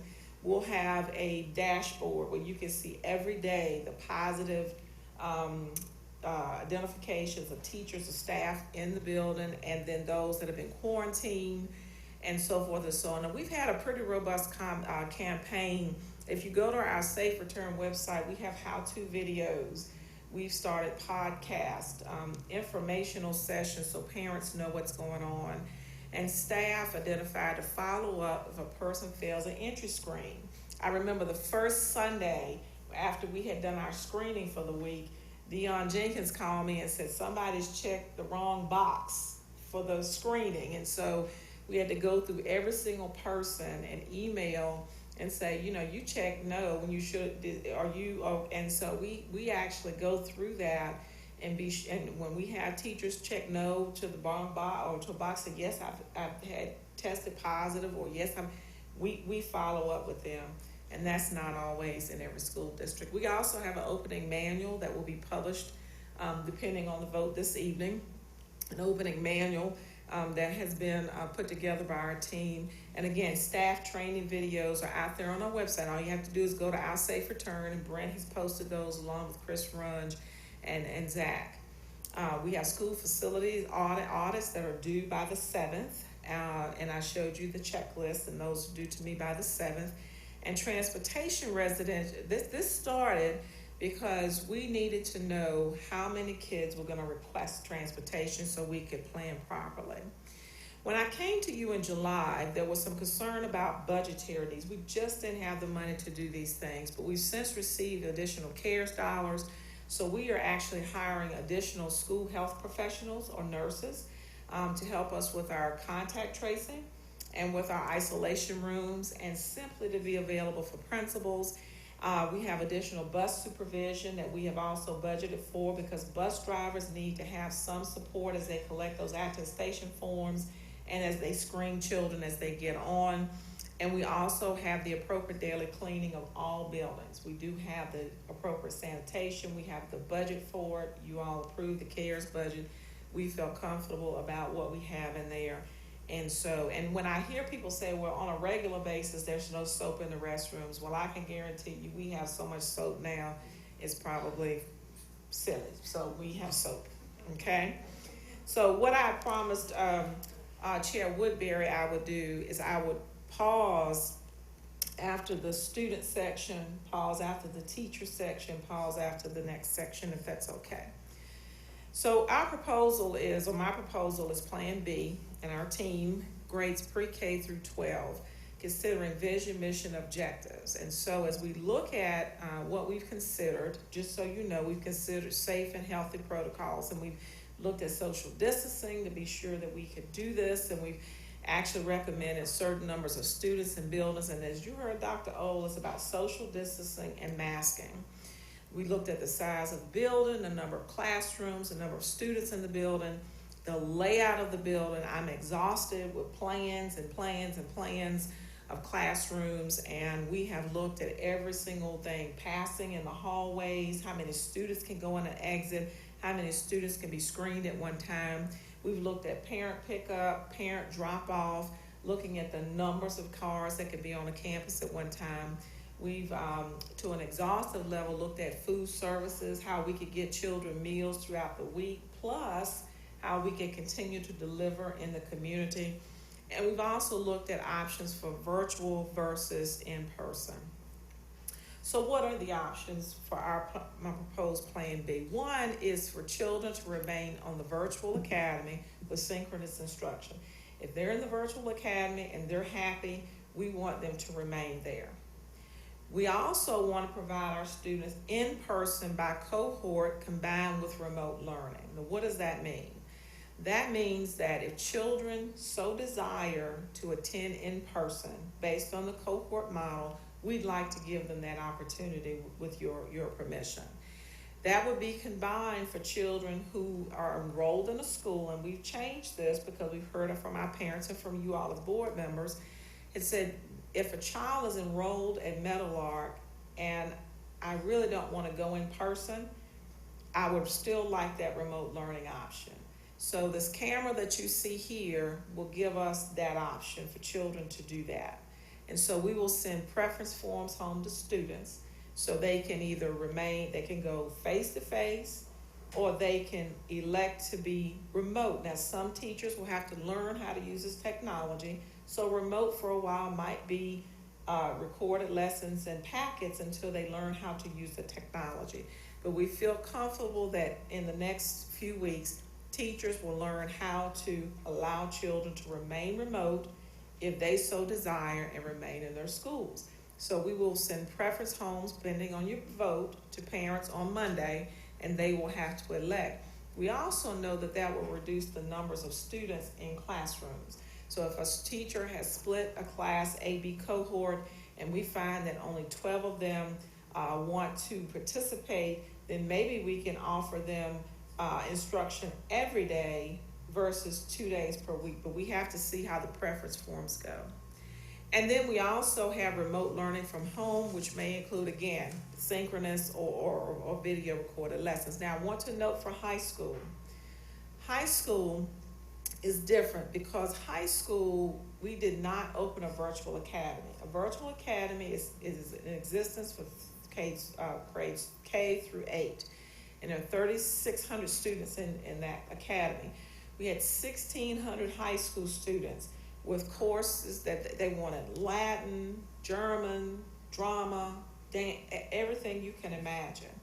And so the feeling was we would not be able to offer all of those courses. So we asked them to participate in synchronous learning the first quarter at their respective schools. And why it's taking so long for the high school is this technology we can install in December. Right now we're working on elementary to accommodate parents, and middle, and by December we can get all of our technology in place for high school so that high school students can have the same choice, synchronous or virtual at home. And that's what we're looking at for schools. So what would the dates be? Monday, we have 94 students that would start Monday, and those are our nursing students, our firefighter students that need those hands-on credits. And so those teachers and those students would start Monday, and they would be in one location. We would start the pre-K and EC pre-K teachers and all other support staff, teachers, clerical, parapros, custodians who are not at the bus drivers, central office, everyone would start on the 12th, but the students in pre-K and EC pre-K would start the 26th. And we say as soon as the 26th because if something should happen and we have to pause, we would want to have the permission to pause and say that something just catastrophic happened and we said, this is not a good idea. We would want to be able to come back and change that date. As soon as November 2nd, we would bring in K3, 6th grade, EC separate, who are in separate settings. And there would be EC, OCS, ESL students in the academy, elementary, middle, and high school self-contained special education students, K through 3 and grade 6. As soon as November 16th, we would bring in grades 4, 5, 7, and 8, and high school again. High school has in-person testing January 11th, which is the first day we come back, or within that first week. And we will need to have that time to do in-person testing, and then classes would start January 25th. So what is social distancing? Just to make sure we're aware, having fewer students in the building, which you heard the presentation, minimizes the overcrowding, the drop-off, and the pickup, and we feel the technology will reduce a lot of the... now, we don't want students who say, well, I'm going to be in person sometime, and then I'm going to be virtual. You have to pick up, you can't decide I'm just going to waffle between. You will have to select one of the two. And so we're looking at dividing the students into 2 cohorts or 4 cohorts, and I'll explain that. So elementary schools, I'm recommending that pre-K through 3, 3rd grade attend school 4 days a week, and I'll explain why the Wednesday is important. We're looking at 4 and 5. I'm recommending that they attend school 2 days per week. I'm recommending that the EC, the separate setting assigned students, and the ESL students attend 4 days per week. So this is what this looks like. For pre-K through 3rd grades and our special needs students that I referenced, they would attend school Monday, Tuesday, Thursday, Friday, and Wednesday would become the flex day. What we feel based on our teams and our work with other districts is that Wednesday is the day we want to get in there, clean the building, spray everything down, and make sure that everything is where it needs to be, because it's also a transition day for grades 4 and 5. 4 and 5 would attend Monday, Tuesday in the first cohort, and Thursday, Friday in the next cohort. But let's say that a significant number of students say, well, I would like to be virtual. So this camera system and the technology we have places that school at a low population because you have virtual. Then these students could attend more days, and we would appreciate the flexibility to ramp up the numbers based on the numbers of children that are out of the building. And this is something that we feel is doable right away. When you look at 6 through 8, large schools are Clemens, Jefferson, Meadowlark, and Southeast. The challenges there is we just don't have enough space. Those schools are big choice schools. It's not the residential students that are causing the challenge, it's the choice students in these schools that cause the overflow of student population. So what would happen is the schools in green, students would attend Monday, Tuesday, Thursday, Friday, will be 2 cohorts, and the other schools would attend 1 day a week or 2 days every 2 weeks, and we would monitor. So again, if Clemens has a significant number of students that opt for virtual, we would then increase the number of students who have the 2 days a week at this time. 9 through 12, similar situation, East, Glen, Mount Tabor, North, Parkland, North only because it's under construction, Reagan, Reynolds, and West. And so the initial proposal is that they attend 2 days every 2 weeks, and 2 days because they're on a block schedule. And the other schools would attend 2 days per week right off the cuff there. And Atkins is a little larger, and we're watching that, but we know that also a lot of students will opt for virtual. A lot of students are already in virtual for that.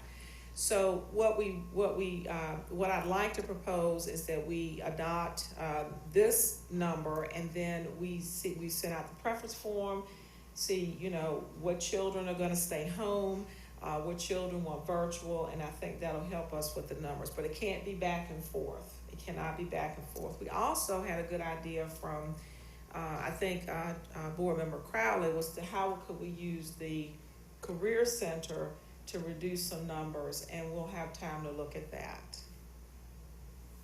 So this will be the schedule. Those on 2 cohort days, middle and high would attend Monday, Tuesday, Thursday, Friday, with our, ability to increase those days should we have more children on virtual. And then the 4 cohort days will be every other week, 2 days every other week, and we would be looking to increase that should we have the preference forms come in. And just so you know, most districts are seeing a 60-40.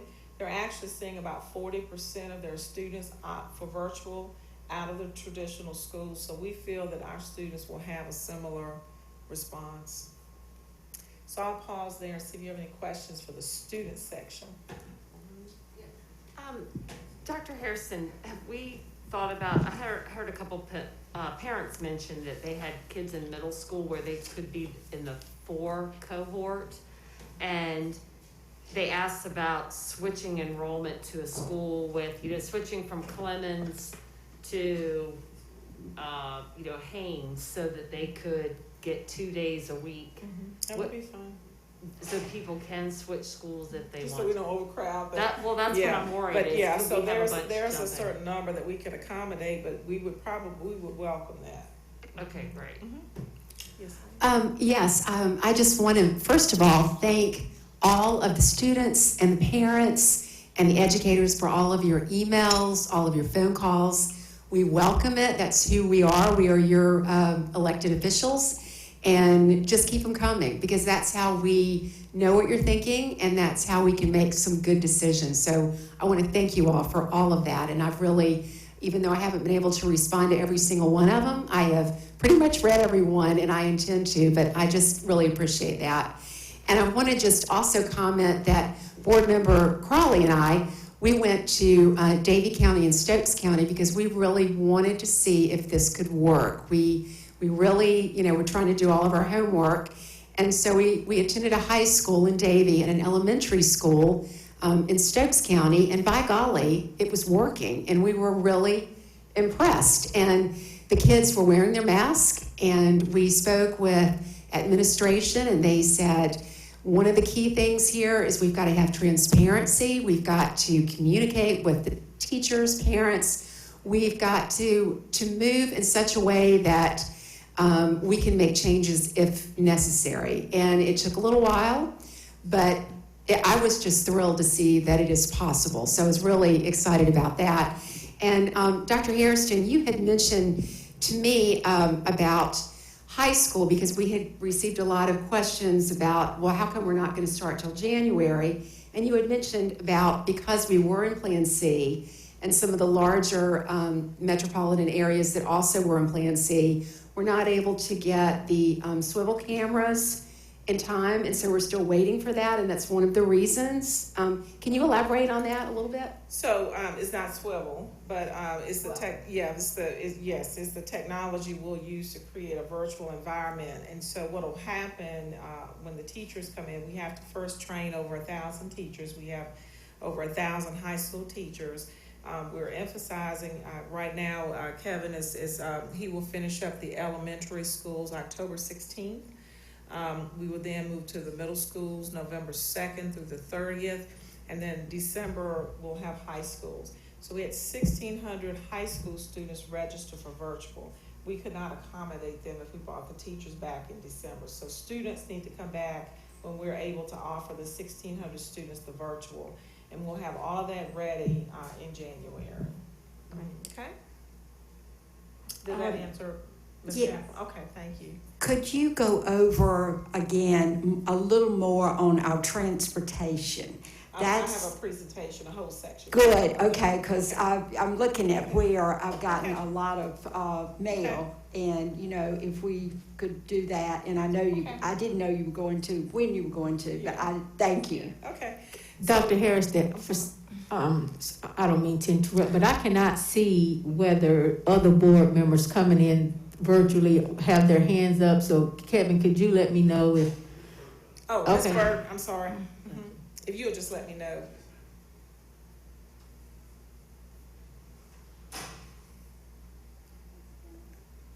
You may be on mute, Board Member Burke. We can't hear you. I can't see that. You're still muted, Board Member Burke.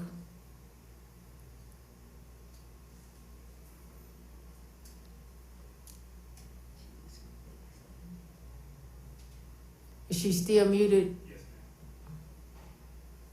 ma'am. Okay. We'll move forward, and if can I ask a question? Okay, but then maybe Barbara will have her. Yes. Okay, cool. So again, I think Ms. Kaplan said it very well. We really do appreciate all of the feedback that we've gotten, and then I think the thing that I'm hearing real loud and clear is that we have flexibility as we start to transition into Plan B. Mm-hmm. And I think that was something that I heard from parents. Please don't lock us down. It looked bad on paper, but I think that's why it's so important to hear from the superintendent about this is a living document and based on where we are. And so, and I will even say, I'm that hard-headed board member, and that superintendent says, oh, here's another email from board member Jones, because I had to hear that as well. Like, I needed to understand that we're really opening up more and more. And so, I'm really proud of our superintendent and our team. And it's not perfect. I don't think we're not living in a perfect place.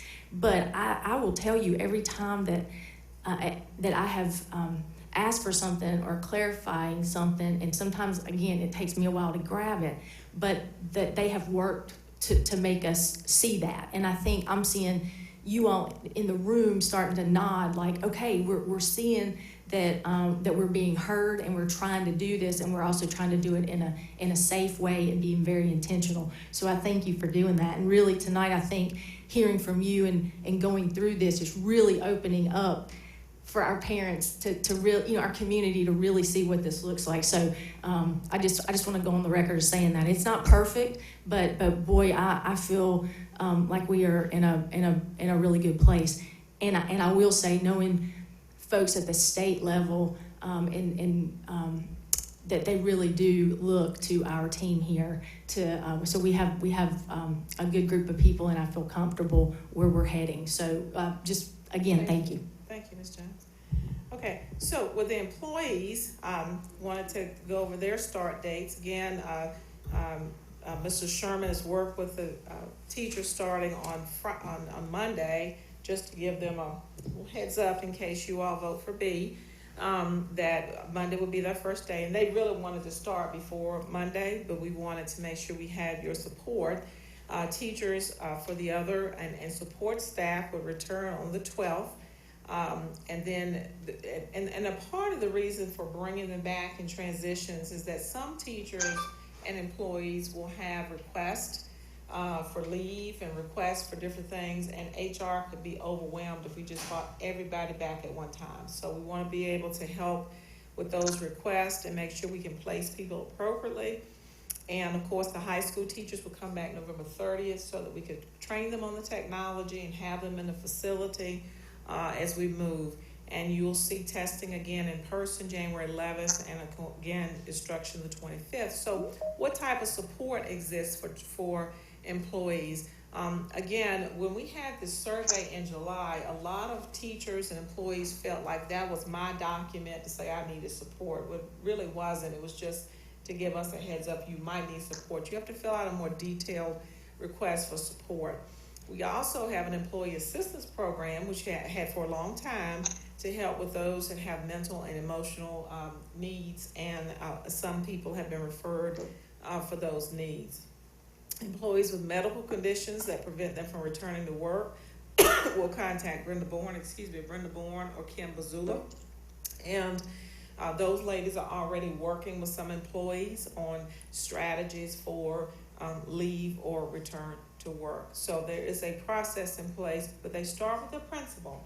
I want to go back. They start first by going to their principal or supervisor, indicating I feel that I'm not going to be able to return and I need support. We don't want the employees working outside the supervisor and they not know that they have to fill that position. There are leave opportunities, extended paid sick leave up to 80 hours still exist. Family and Medical Leave Expansion Act up to 12 weeks of paid leave, and that does that's FMLA. And of course, no, that's different than FMLA, isn't it? It's expanded FMLA.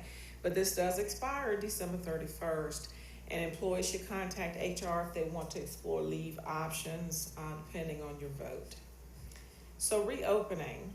Transportation, and I did list transportation as a challenge, not because it's not only a challenge to some folks, it's just a challenge that we have to work to understand. There are guidelines that we follow that I mentioned before, guidelines that we have to follow relative to transportation. And under B, schools are required to adhere to all requirements already outlined. But if we elected to move to an A, which moving from C to A is a lot, it could overwhelm our system. We still have to adhere to the same transportation guidelines, so it doesn't change transportation for us. And so in looking at transportation, we're looking at the fact that we're having one student per seat, and that's 23 students, and no more than 2 passengers can be seated in a contracted vehicle. That's just cars and things. That's just an added, but we have paid attention to transportation. So in our planning, we took a look at, well, how many buses would be assigned to Ashley, for example? In the AM, we would need 7 buses to transport residential students. We would have 161 seats available. PM, 7 buses. PM, 161.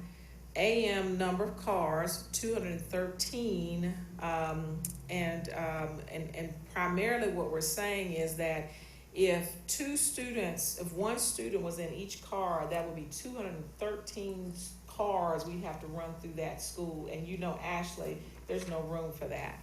And the number of cars, if there were 2 students, will be 106, of course, half of that. So we're really looking at every single school to see, what if kids didn't ride the bus? What would the car situation look like? So it's not just about cohorting students in A and B, it's about figuring out how many cars can get in those lots. We know Meadowlark is a nightmare on a regular basis, so is Caleb's Creek and Southeast, but we're looking at the number of cars and asking principals to plan around these cars.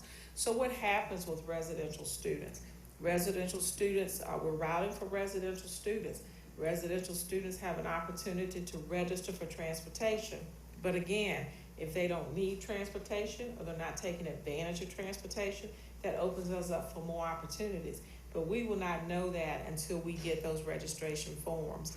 So I just wanted to share with you that we are looking at cars and buses in one lot. School buses for transporting students in Forsyth, we have 341 buses. The number of buses needed for residential alone is 270 buses. The number of buses needed for EC are 50, but there's 320 buses. That leaves us 21 buses. Number of buses needed for elementary choice are 105, elementary magnet 32, middle and high school magnet on 115. That's with the toolkit of using 23 students to a bus. Now, if transportation shifts and we get more students on a bus and there's masking and those kinds of things, then certainly all of this becomes something different. But what I cannot stand here and say is that we have enough buses for magnet and choice. We've said that pretty much since June. We don't have enough buses for magnet and choice, and we don't have the dollars to purchase those opportunities. And so the additional buses to continue those services would be 252 buses, and you can see the cost there. And the challenge that we have is we had 55 vacancies in March, and we actually have more vacancies now. And so what would happen, even if you go back up to the residential students, the 270, we must get these students we're required to do the 270 and the 320.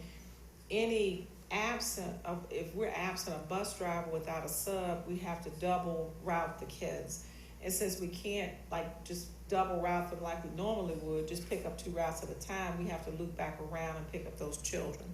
So the reality is there's just not enough buses for that. Now, if the magnet and choice students wanted to arrive at school at 10:30, yes, that would be possible. Pick them up, they could arrive about 10:30, and they could go home after the residential students, which would get them home later in the day. But we would have to work out who stays with them late, what kind of instruction would be going on. And so what we advise our magnet, and based on this, we're just saying that you just can't. It would take 2 to 3 hours of time based on that. That's one of the biggest constraints we have. I also wanted to mention some comparable size districts and what they've done. Charlotte-Mecklenburg starts in 1020 with a phase-in 3 cohorts. Guilford County 1020, New Hanover County phases in 1020, and Wake County voted last night 1026.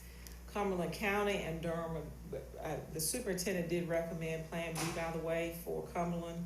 Board voted on C, and Durham, everyone recommended C.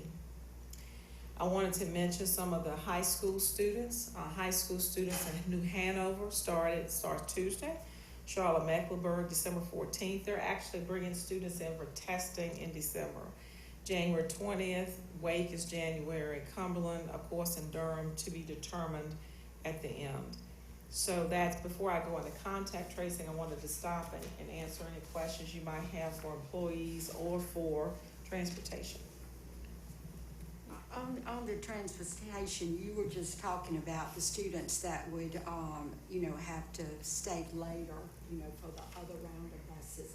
What time would they be delivered to their homes? Are we looking at late do we have an approximate time for something like that? So let's say that a Meadowlark Elementary got out at, 2:30, or let's say 2:30. that bus will then pick up the middle school route. Then they would come back and pick up the magnet. So it might be 6 o'clock in the afternoon before they get back, because the middle school route has to run first. And then if a bus is assigned 3 routes, when high school comes back on, it makes it even more complex, because now you're running 3 routes. You're running high school, middle, and elementary. And so it could be 6 o'clock before they got home. Okay, thank you. You, in these calculations, it was 1 child per seat, correct? Yes, ma'am. So if we've got a bus that has 4 sets of siblings, then that adds more capacity, which we probably will have quite a bit of that, more than likely. So the other question, I guess, with that, of course, that would change maybe if you had a 4th and 5th grader and they were on cohorts, and so your days will be, your ridership will differ with the different cohorts and things like that. So, but we do have some. We may have more capacity simply from families or siblings, correct? Yes, ma'am. Okay. All right. Okay. Ms. Burke and Ms. Monsinger. Okay. Board Member Burke, we were trying to get you on earlier. We apologize for whatever audio issues we're having. Okay, are you able to hear me? Yes, ma'am. Okay, I wanted to say thank you for the information, all of the hard work from the team for the return to school. So my first question is about transportation. Dr. Harrison, can you tell us how transportation or the lack of bus transportation will impact students whose parents may not be able to request it in time before transportation is not available? What kind of impact will that have on those students and the schools that they attend? So the residential students were routing, and even if the parent doesn't request transportation, the residential students were routing anyway. And then we are waiting to see what their preference will be and pairing that up. And so there will be some reaching out to parents to be sure. But the goal is to be sure that children have transportation if they're residential. It will impact choice and magnet, but our hope is that with parents who've emailed us, some of them want virtual. So our hope is that they will select virtual if they so desire. That will free up more opportunities for transportation for magnet and choice, and it will free up opportunities to increase the number of days students attend school.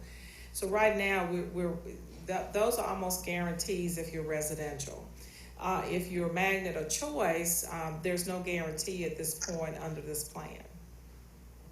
So I just want to make sure I'm understanding. There's no guarantee for the students to remain with their current teachers. This could disrupt their first quarter of learning and put them in a totally new learning environment. Is that correct? Not if they select virtual. They can remain with their current teacher if they select virtual, if they do not have transportation. I thought virtual was different from remote.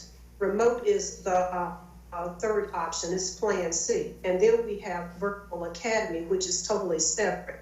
So students who are on Plan C right now, how will that affect them if they are not able to get their choice and not able to remain in magnet due to transportation? Will they be assigned different teachers, different environment? So these are the options, Ms. Burke. 100% virtual academy with synchronous instruction. That would be that face-to-face synchronous, and that's about 3,600 students that have registered saying, I want virtual 100%. They've been assigned to the virtual academy.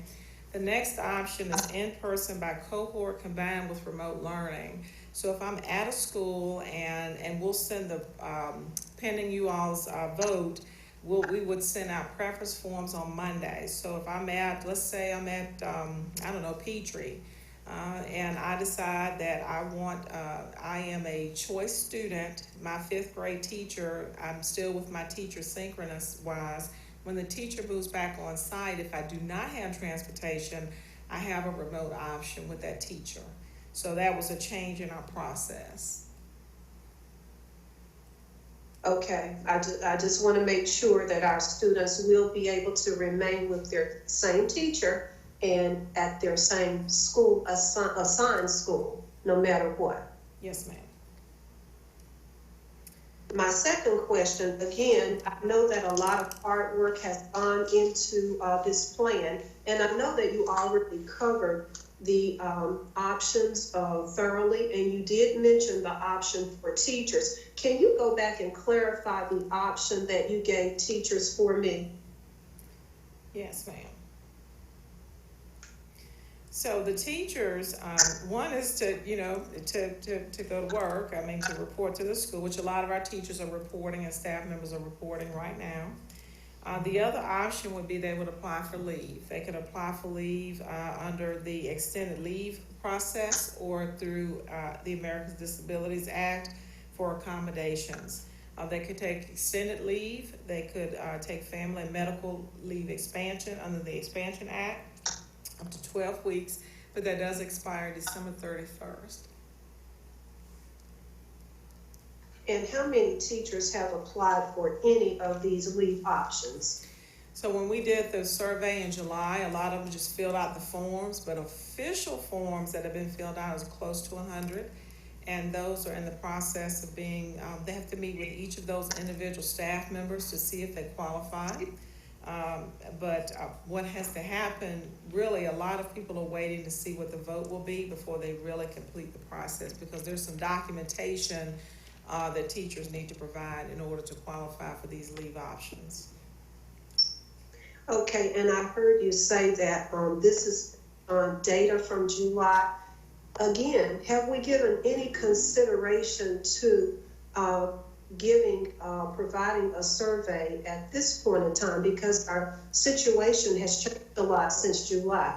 Are we going to have an updated survey that our teachers can respond to so that they can let us know what their preferred options might be? No, ma'am. Right now, I'm recommending Plan B, which means that teachers and staff would be asked to return to work. And if not, then they would meet with Human Resources and pursue the options for leave. And if they Dr. Harrison, I just wanted to just make sure we were all aware that under the leadership of Val Young and the FCAE, there has been a survey done, and the data was, sent to the board. Was sent to the board. Okay. Yes. So Chair Woodbury said the data was sent from their survey. Mm-hmm. Okay. But as a district, the survey that we have going out is the Fall Learning Survey, which actually is a survey to students and to teachers to ask them how we can better support whichever platform that they're on. So this will be a fall learning survey, but not a survey to ask if you'd like to come back to B, A, or C. So no, ma'am. Thank you. Thank you, ma'am. Okay. And this is Elizabeth. And I did want to reinforce the question from Mrs. Burke about a survey, because my understanding when we took the vote to go all to Plan C, part of that had a great deal to do with the responses we had received of the survey questions, that too many of our employees would choose not to return to work, whether it was retire early, look for other work. So I think there's been an enormous amount of work in this plan, but I would caution the district to be going forward without asking that information, because I think it's important. I have a question about the expanded FMLA Act. Does that cover quarantine for somebody who is not sick but has had a positive direct exposure? I'll defer to our attorney on that one. No. Yes. Oh. And while she's getting ready, Ms. Monsinger, I'd like to clarify, the survey that went out asked if teachers would like an alternative work assignment. And so on August, in August, when our HR department met with teachers, they were asked if you qualify for an alternate work assignment and you're seeking those opportunities. That's when the teachers filled out the information, and that was close to 100 students, which was nowhere like the 700 before. And I have to be totally transparent. I know FCA has a survey, and I think we should look at that data to some degree. Some of our survey data, when we sent them out to teachers, we have to be able to get them get the authentic feedback. So I think the HR has a good process of getting that authentic feedback. Okay, I'm sorry. Well, I'm sorry. Go ahead. Yeah, I hope that is the case. I guess I'm hearing from people who are feeling differently. So I just want to make sure that we're keeping things very open and transparent in all directions. And Ms. Monsinger, this is Dion Jenkins. I wanted to respond to your question about the expanded FMLA. So the FMLA Expansion Act, which is one of the new leaves available under the Families First Coronavirus Response Act, it does not allow FMLA for exposure. That particular type of leave is exclusive for individuals who are unable to work because their child's either their child care provider or their school is closed. And so that is limited to just that reason. However, under the Extended Sick Leave Act, there are 6 reasons for which an employee could qualify for extended sick leave up to 80 hours. And so one of those is that the employee has been advised to quarantine because of exposure to someone who's tested positive for COVID-19, or the employee is unable to work because they have to care for someone who has been exposed or who has been diagnosed with COVID-19. Okay, my concern is my understanding is that if you have had a positive exposure as defined by the CDC, you really are supposed to quarantine for 14 days. And I want to make sure that we are prepared and our employees are protected when that happens. Yes, because that will happen.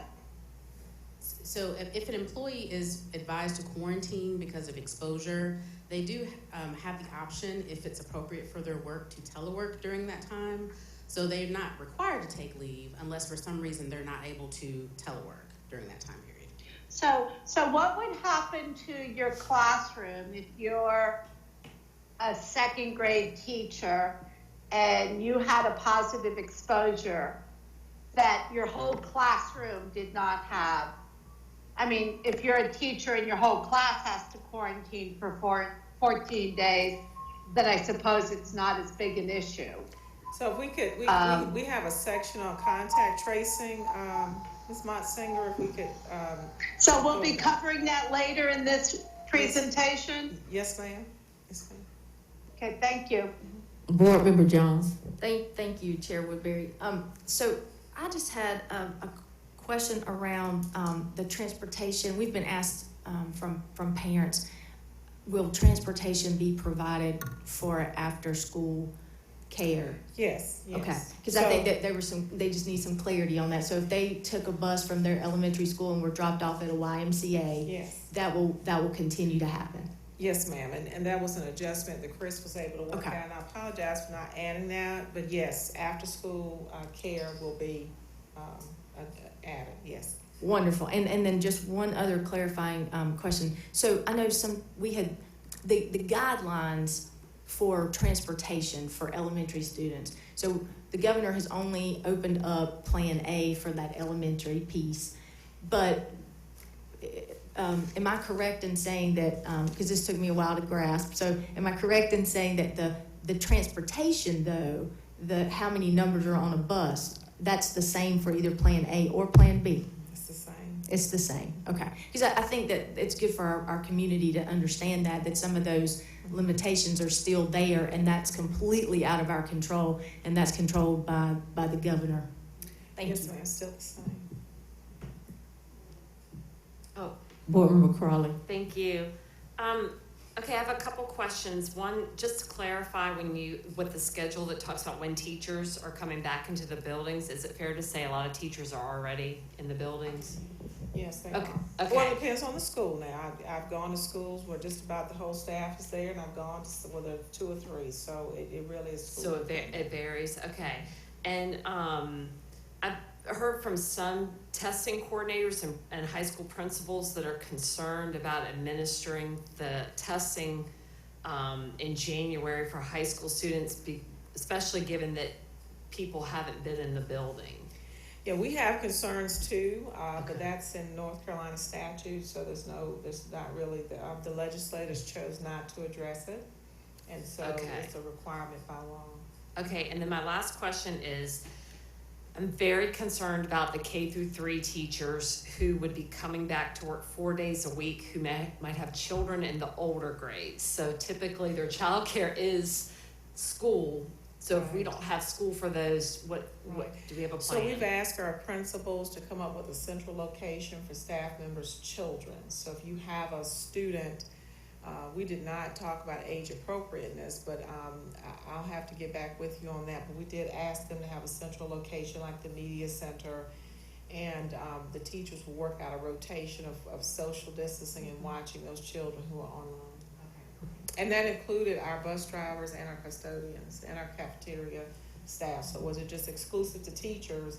Is for employees who have children in that school who need to be out working, driving buses, cleaning, cooking, and those kinds of things. Okay. Thank you for thinking about that. All right. Ms. Young, do I get a prize for that? She's gone.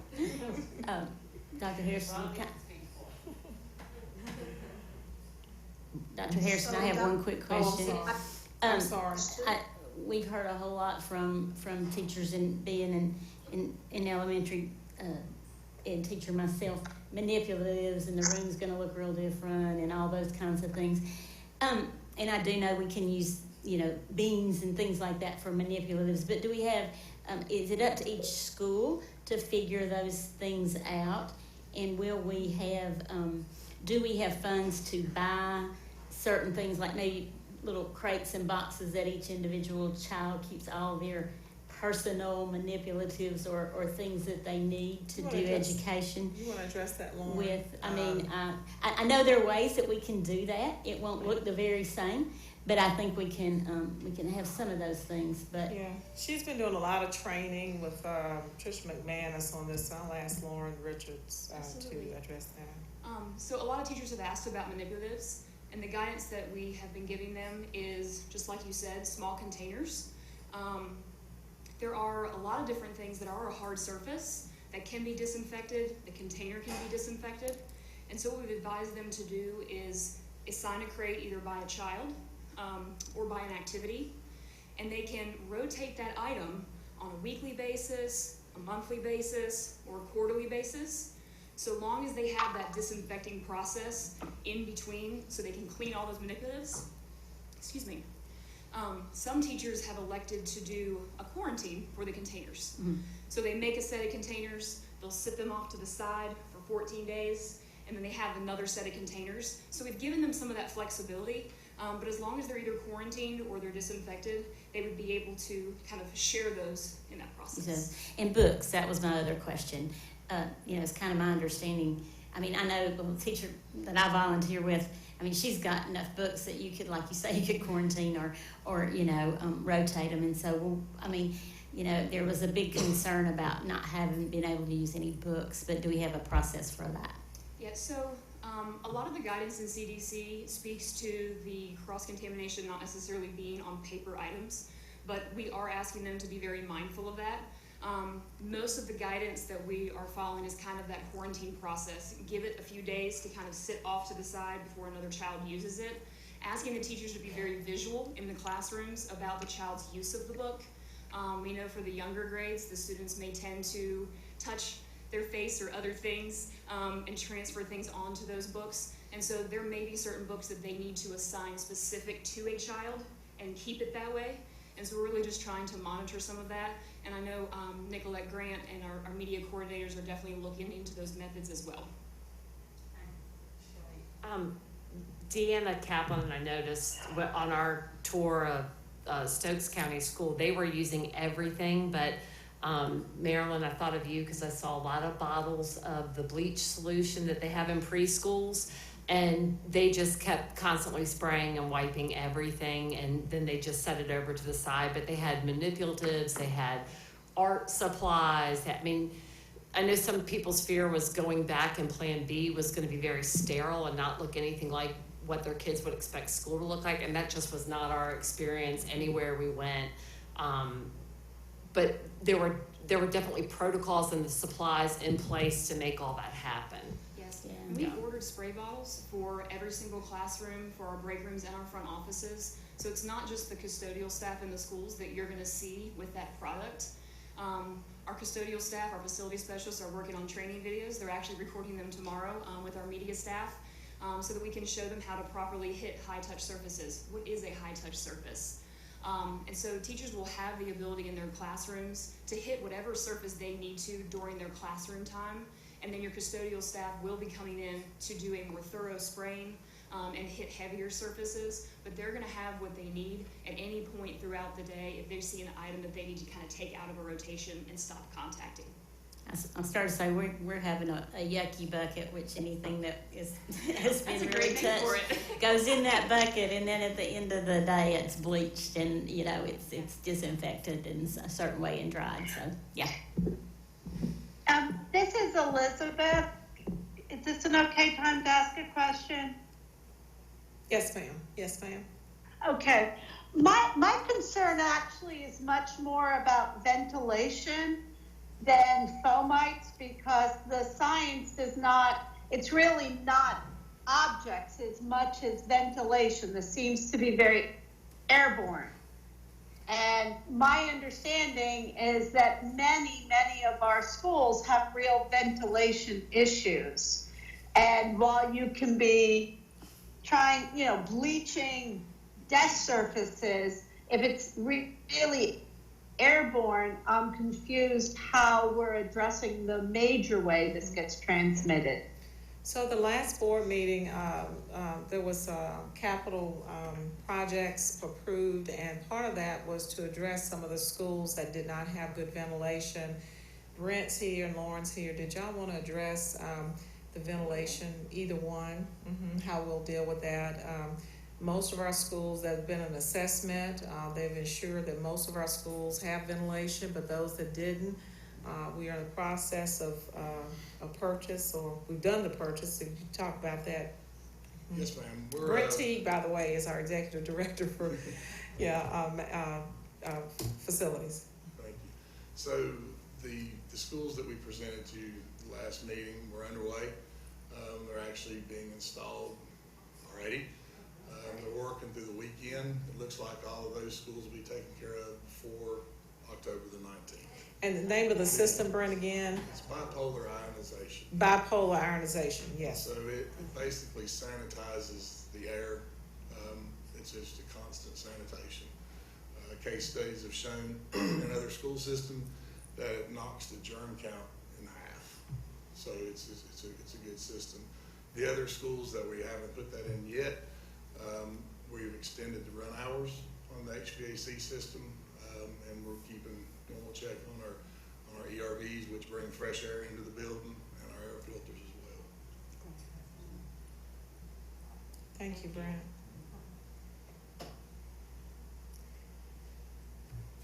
So contact tracing is a very important aspect of what we do. We've learned that throughout this process of growing and learning, and we will follow the guidelines from the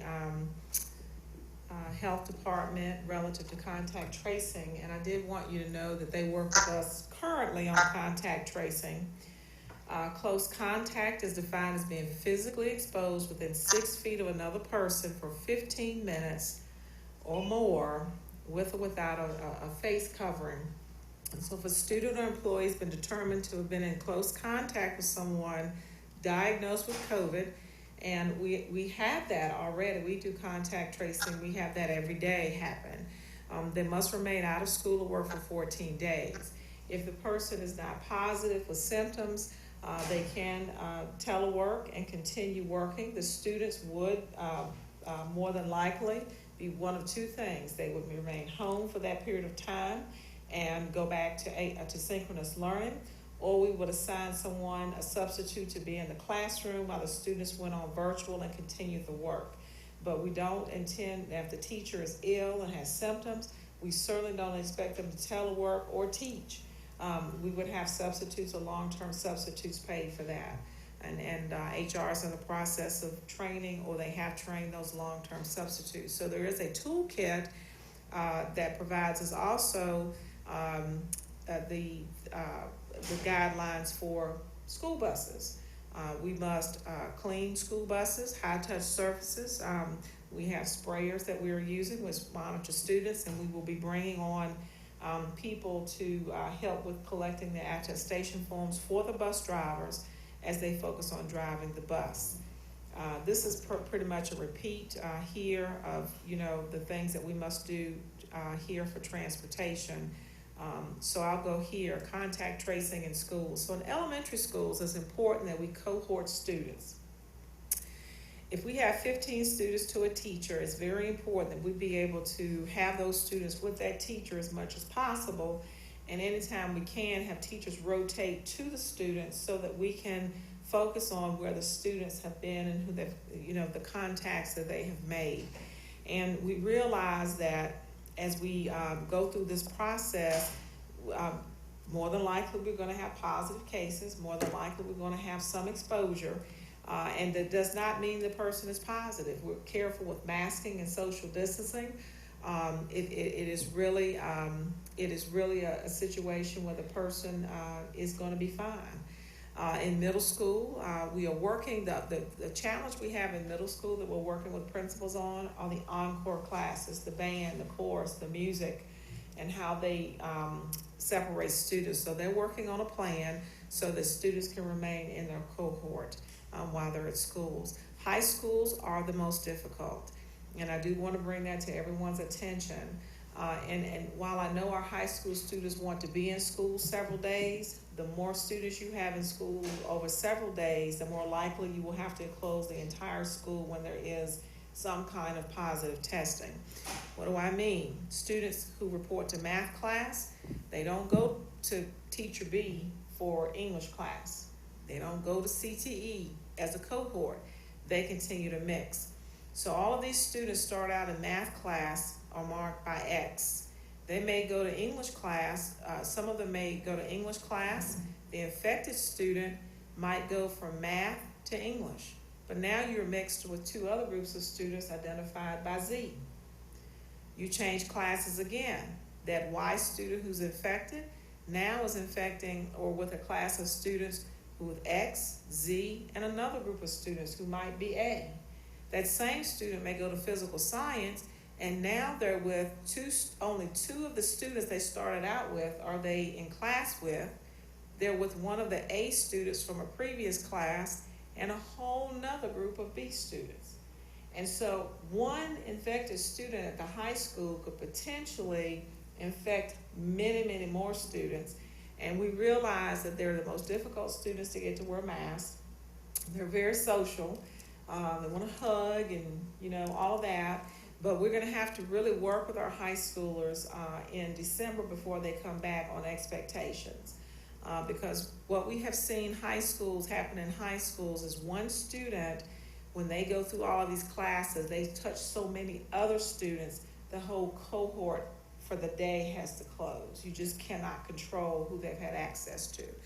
So the older the students are and the more diverse the schedule, the more likely we are to have to close schools. And I would like to let you know that our agreement with Joshua was to work together. School districts always work with the health department on whether to close schools, whether it's TB or some other whooping cough. Anytime there's an infectious disease in a school, whether it's the flu, when we had H1N1, we worked with our health departments to determine to close schools. And so that's fluid depending on how many students we have to contact trace. And I will say that exposure to positive cases are reported online to school nurses, and we do a very good job working with our Jennifer Corso will be our new director of nurses, but she's with the health department. So there's been it'll be a seamless transition. October 5th just means she comes over to us on payroll and full time, but she's been with us for some time. So she knows our district, she knows our process. We will also be hiring through our CARES dollars 2 full-time contact tracers. This is a very big job just where we are now, and we will need to have that support. And then in addition, the nurses that we're bringing on board. And so contact tracing is a confidential process, but at the same time, I want to make it clear that the process is made easier when students who are in cohorts remain together. And I did want to remind again, while our Director of Nursing starts October 5th, she's been with us the whole time. We'll have contact tracing staff. There'll be some training done through Johns Hopkins. In fact, our board attorney went through the training. It was 6 hours, I believe, she went through the training just to get a feel for it. And we will also have a dashboard. This dashboard was created by Brent Campbell's team. Evan created this, and it's sort of like the one from Rock Hill, South Carolina. It's one of the better ones we found. So this would be updated every day so that people could see in a transparent way how we are doing with quarantine, staff who've been quarantined, students who tested positive, and staff who tested positive. So this will be published on our website and maintained. We also have a Bully Patrol hotline, and that hotline we have converted to a COVID safety risk tip line in case employees want to report any violations of masking, social distancing, not following our expectations. They can call this hotline, don't have to identify themselves, and we will follow up on those reports. Yeah, did I hear Ms. Montsinger? I think so. Yes, ma'am. Yes, I did have a question about 2 things. Career Center, what is the plan for Career Center and those students? And number 2 is in the elementary schools, the people who teach specials, are they going to go from class to class, and what are we doing to protect them? So each school has a plan that they are putting. Some principals have already worked out a rotation wherein the specials rotate through periodically. We do not intend to cross cohort students to go to specials, so they'll remain together, and they will have the same PPE as a classroom teacher. So that is meant to kind of protect the cohort of students, but what about the employee who is being exposed to perhaps the whole school? Well, an employee will go to a classroom and socially distance and be required to wear a mask. We will actually help them with face shields if they so desire. So they will have the same protection as the classroom teacher, staying away from the students, socially distancing, requires students to wear masks. And one of the things we probably haven't talked about is the risk if students have masks, teachers have masks, and you socially distance, now we know teachers are going to get close to students, but they require masks and face shields, then we certainly feel they will be safe. So they will follow the same precautions as all teachers. Dr. Harrison, I will say that teaching at the university level at one of our NC system schools at North Carolina NT State University, as a teacher, my new normal is I carry around my personal kit and I spray all the stuff down. I'm very personalized as a teacher now around my safety, and it's just a new way of doing things, but the students respect that. Even if they have to use my stuff to present, I'm wiping it down before and after, and everybody is just now kind of accustomed to the new normal, and it's all for us. It's humbling. It's a teaching moment, but we are trying to provide an essential service in order to, sustain our community. So I hope that this district can encourage teachers to have their own agency around protecting themselves in this time. And lastly, I just want to make make a observation around the high school schedule, I would ask the district to look at the ninth graders from the standpoint they're probably the most vulnerable as high school students and at risk, and they probably have the most coordinated schedule out of all the students. So pretty much most of the ninth graders will have a ninth grade math class, science class, so except those that maybe have been, you know, on a more advanced track from middle school. But I think the majority of the ninth grade group there may be some options for any Staying district. together, the cohorts. Yeah, exactly. Okay, good point. Yes.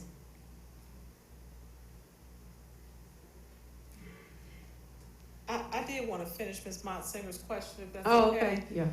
With the Career Center, Ms. Montsinger, we had talked about them remaining virtual because you have students coming from all over the county, but I was mentioning Board Member Crowley had an idea that we're going to explore in one of her conversations was looking at the Career Center students. If they elect to go there, that would be their place, their location, and they would remote out to their schools. So if a student from West wanted to spend 3 periods a day at the Career Center and then go virtual for their West Forsyth classes or Carver or any of the schools, we would allow that. But we've got to get together and work that out with the Career Center teachers and then the principals at the high school. But that was a suggestion. Board Member Burke, and then we'll get you, Board Member. Thank you so much. I have so many questions, and I really mean so many questions, and I'm just going to start with a really basic one. Who will be responsible for the cleaning of the classroom bathrooms in between use for the elementary kids? You want to answer that?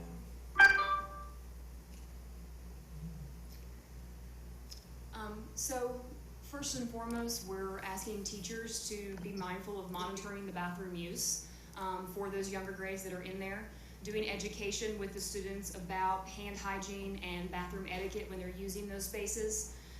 We will be asking the teachers to hit some high-touch surfaces, such as the handles of a faucet. But if the teacher notices that there's something more extreme in that bathroom in the classroom that needs to be taken care of, they would be able to phone out and get support from the custodial staff. Okay, I really, let me ask, what happened when it is lunchtime and all masks come off? How do we control droplets at that time? Let me take that. So whenever we're eating, it's really important that we would maintain our social distancing.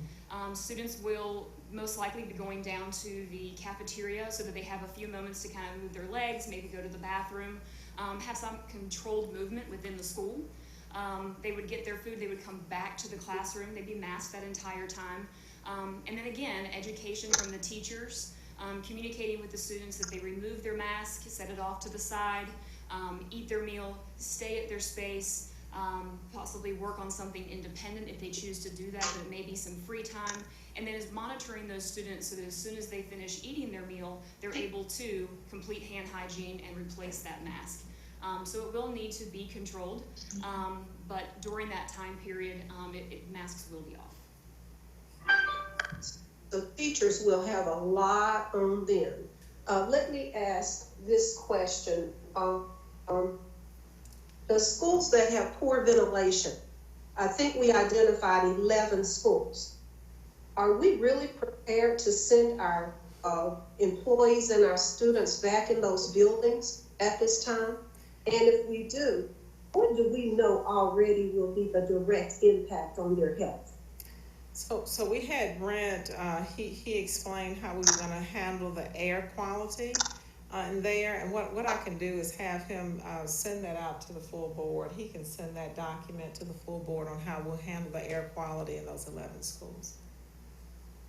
I'm certain that concerned parents who have students at these 11 schools would love to hear that before we vote tonight to put their kids back in a building that we have already identified with poor ventilation systems. Well, would you like him to, he presented it, would you like him to come back and talk about that some more, or? Absolutely. Okay. Before we vote on a plan to. I think that if the issue is parents want to know, they have heard. I think maybe Board Member Burke, with all due respect, I think there's some technical issues maybe on our side with your device, and I think that's why you may be in and out of some of the conversation. I would ask that if it's you that have not heard, that the superintendent definitely accommodate you and the rest of the board, but our staff member did present literally 10-15 minutes ago around this issue with ventilation for the public.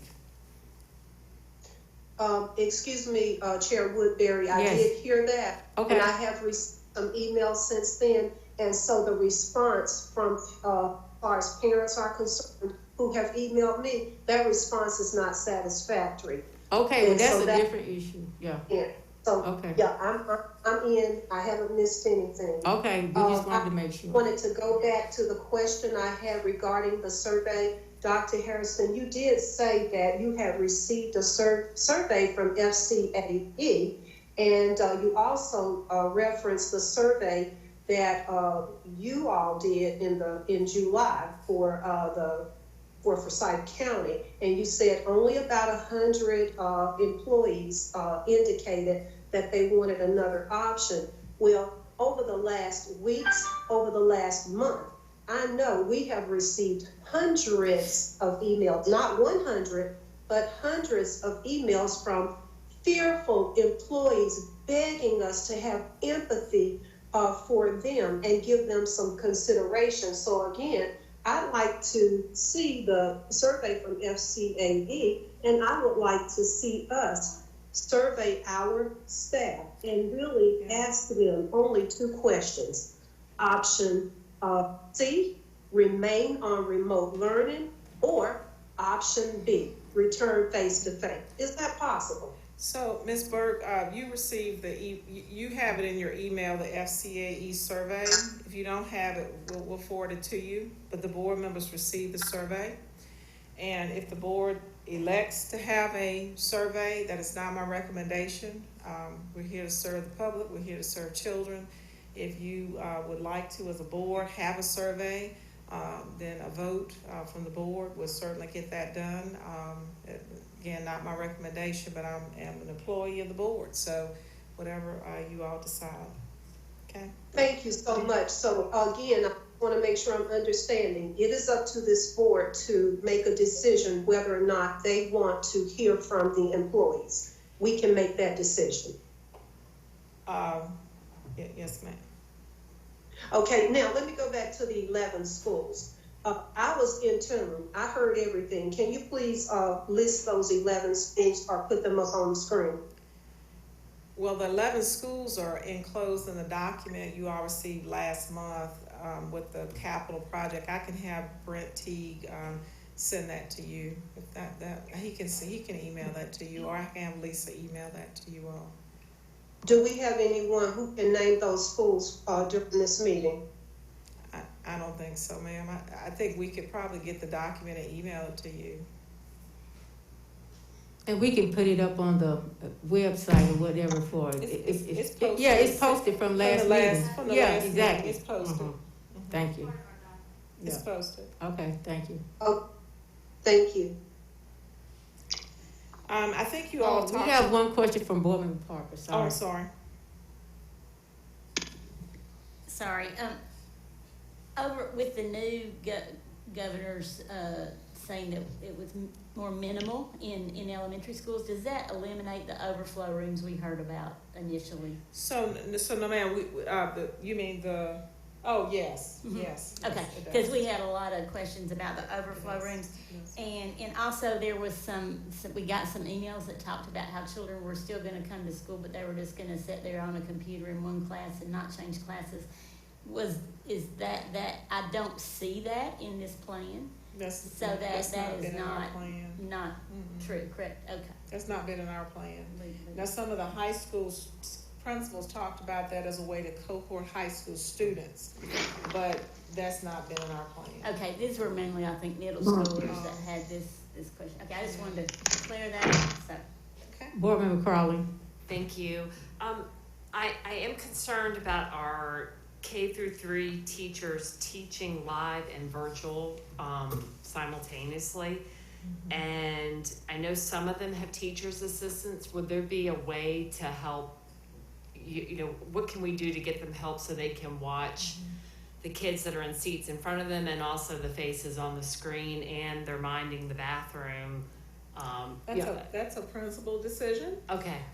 Some schools have varying levels of staff, and so you have some schools with an abundance of staff because they have a lot of maybe EC programs or different programs, and so it's in the principal's plan. Okay.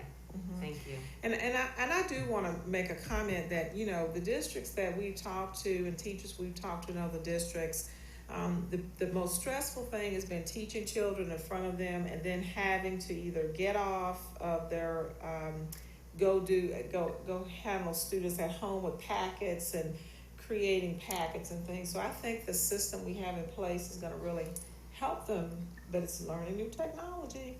So yes, ma'am. But that'll be in the principal plan. So you all talked about reopening metrics, and the only thing I wanted to bring to your attention here is that, you know, our reliance on metrics, it changes every day, and we certainly don't want to do anything unsafe. But this was a slide that was presented earlier. And I will have to say the health department was trying to get their metrics done for Monday because we wanted to send the board some data. So that was probably why it stopped Saturday and didn't go any further. But these are just some thoughts around our ideas internally of when we start to really look at metrics, when we start to look at when we bring children back. If we get to January, we certainly want to look at the numbers. And so my request is that we continue with the COVID subcommittee so we can quickly convene board members and talk about transition if that should be a challenge for us. So implementing our plan, we feel that we have a safe return plan. We feel that our facilities are ready. We feel that the budgetary needs that we had, the challenges we had before have been met. We realize that transportation is for children who live in the attendance zone and for children who are EC. If we have extra buses and we are able to provide Magna and Choice down the road, we want to be able to do that, but we cannot overcommit in that area because we just don't have the buses or the drivers. And we feel that community spread is at a good time for us to move forward based on what we've heard from our health department. So when we move forward and we're looking at what happens, we know that our bus drivers will be masked, and here are some samples of where kids will know where to sit. And our goal is to add additional staff, 300 staff members that we want to add in the morning to help with the attestation form and help our bus drivers. We realize that we want children, their temperatures taken, and we want some screening processes, and we're working with our screening process. They had a training this past Wednesday, and they're setting up their screening teams. We know that you've seen this plexiglass that's here. You've seen it as you've gone in schools, and you've seen this temperature gauge here. So in the mornings, just for me, what I do is I take out my cell phone, I punch an app, I answer all the screening questions, I go in, I take my temperature on that device there, and in like 10 seconds, I've submitted it, I've gotten a high five or a downy, frowny face or down, and then that goes into a database which we look at. So it's a very easy process for adults the way Lauren has set up the app. You've seen these plexiglass panels. Again, special education. The special education, $500,000 is dedicated. They've got enough PPE, gowns, shields, and masks for 3 months. And we continue to wait on some of the plexiglass that we feel will be needed for students who cannot mask. And Lauren, I mentioned that some of our PPE we cannot receive until we vote or until there is a transition to B. Would you explain what PPE that is involved? So back over the summer, the governor initiated PPE that was sent out to all of the school districts. That included face masks, 5 for every staff member and every child. Those have been received. Those have been sent out to the schools for the students. We just surveyed staff last week to get those numbers by buildings and by departments, and they start going out next week. But the additional PPE that Dr. Harrison is speaking on is not initiated until a school district votes for Plan B. Once the vote from the board is for Plan B, then we will coordinate with our nurse team down at the health department, and they will notify the governor's office and work with the Department of Emergency Management, and then that new shipment will be released, and I believe it is an additional 3-month supply. So this is the signage. Our team, our communications team, along with Lauren, Daryl, and Brent, have worked diligently on our signage throughout the district and getting that posted. And Jonathan has been a wonderful help helping identify areas and checking schools. So you'll see lots of signage. This is an isolation room, and so an isolation room is simply if a child is ill, the nurses that we bring on board will coordinate the coverage for the isolation room until someone picks up the child. If the child's not picked up in a due diligent time, we'll call social services and work with them on getting the child transported to their home.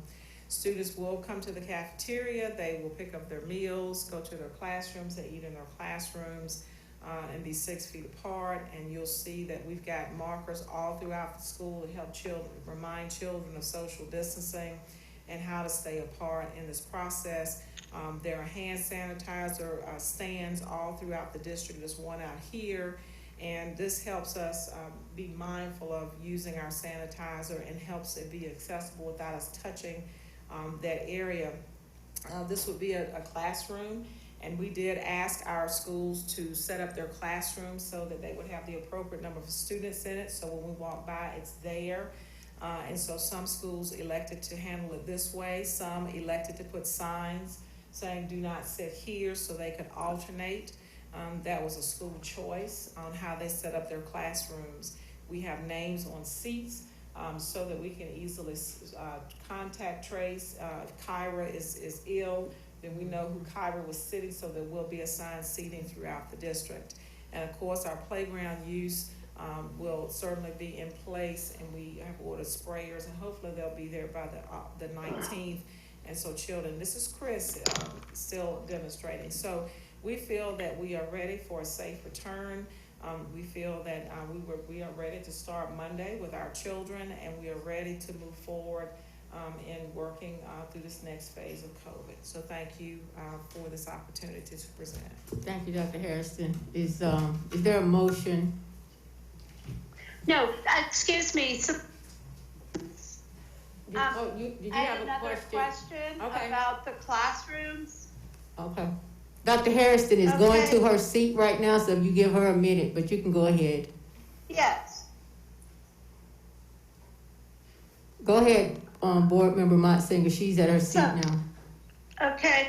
A couple questions. One is, how many students can we fit into a classroom? And is that the number of students who are assigned? So, for example, I'm hearing that maybe in elementary classroom you can fit in 15 students.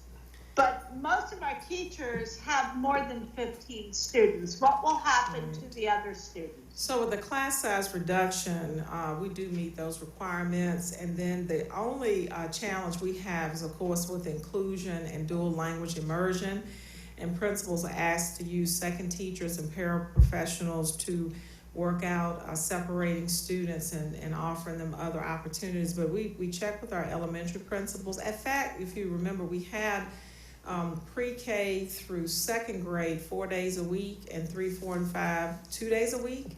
We talked with our elementary principals, and they said, no, we can handle our students. And so we have asked them to be sure that they are 6 feet apart. And then, of course, if they're using tables, then they separate their students. And the audits will tell us whether or not they can accommodate the students. So at this point, we have no doubt that principals have worked it out. And the one thing, having been an elementary, middle, and high school principal, I realize I love our elementary teachers, but they have probably a half a room full of just stuff. And moving that out, I think, has been shocking for board members and for who went to visit some schools. and for us. And so I think that they feel pretty good. We talked to our elementary principals, and they feel pretty good. So you're welcome to drop by some schools and just check it out. Okay. I'm hearing some teachers who are really concerned that don't feel that there's going to be room for their whole classroom to be in their whole class to be in the room. I do have another question about ventilation. So we have those 11 schools we were particularly worried about. What is the quality of ventilation in the pods or mobiles? Brent, do you want to address that? I think they mostly have windows that can be opened, but he'll address that. And I want to say that I want to remind everyone, principals have done a great job putting together planning teams. So if teachers or anyone, if you have problems or concerns, the best place to go is to that planning team and let them help develop a plan. And then on Wednesdays, if a principal cannot work through a challenge, that's a time when the district level staff will get involved. In fact, we have a team going out to a school I think it's Monday, to help the principal work through some challenges. So there is a process in place for teachers and employees to go to their leaders and talk about their classroom and how we can support. But Brent's here to talk about the pods. I'm sorry. So, my biggest concern about that, honestly, Dr. Hairston, is that I'm hearing from dozens, if not hundreds, of teachers who are feeling that answer is not actually addressing the concerns they have. Okay. Well, and I don't know what I should be saying to them.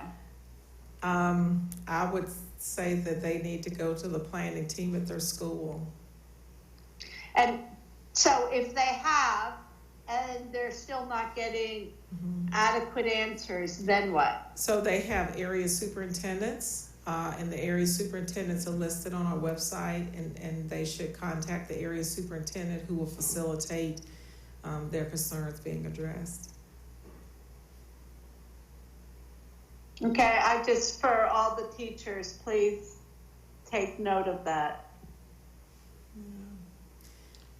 Brent wanted to address the pods. So the air systems in the pods and mobiles are barred units. They bring in fresh air when the unit is running, so they get the air turnover that's necessary in those rooms. That'll probably be the list on our second wave of this bipolar ionization. We'll include those as we're hitting these schools. If there's any mobiles or modulars there, we're installing those devices in those units. I think Board Member Burke, is your hand up, or is that from another time you were asking a question? Yeah, my hand is up. Thank Yes, you ma'am. so much. I want to come back in behind Elizabeth with the same question about ventilation. We have a duty and an obligation to this community to answer that question. And if the answer is simply located on the website, it seems that someone at the education building right now could pull it up, go to the mic, and name those 11 schools. We are receiving text messages and emails from individuals asking us to name those 11 schools, and we have a duty and an obligation to do so. Well, Ms. Parker pulled it up on her phone. Read it from your phone. We'll get Brent to. We'll ask Ms. Parker to read it. She just pulled it up. And this was just sent to me. So, Cook, Southwest. Is this right? Is this right? West. Okay. North Hills, Kimberly Park, Griffith, Hall Woodward, Cache, Petrie, Bolton, Mineral Springs, and Sedge Garden. All right. Yes, ma'am. Can you read them one more? Yes, ma'am. time, but a little Certainly. slower, Cook. Board Member Parker. Cook. Southwest. Yes. North Hills. Yes. Kimberly Park. Yes. Griffith. Hall Woodward. Cache. Petrie. Bolton. Mineral Springs. And Sedge Garden. Thank you so much, Board Member Parker. This is a very serious situation that we're discussing tonight, and we need to take in consideration that people have different feelings regarding this conversation, and we need to have empathy for everyone. So let me start with a question.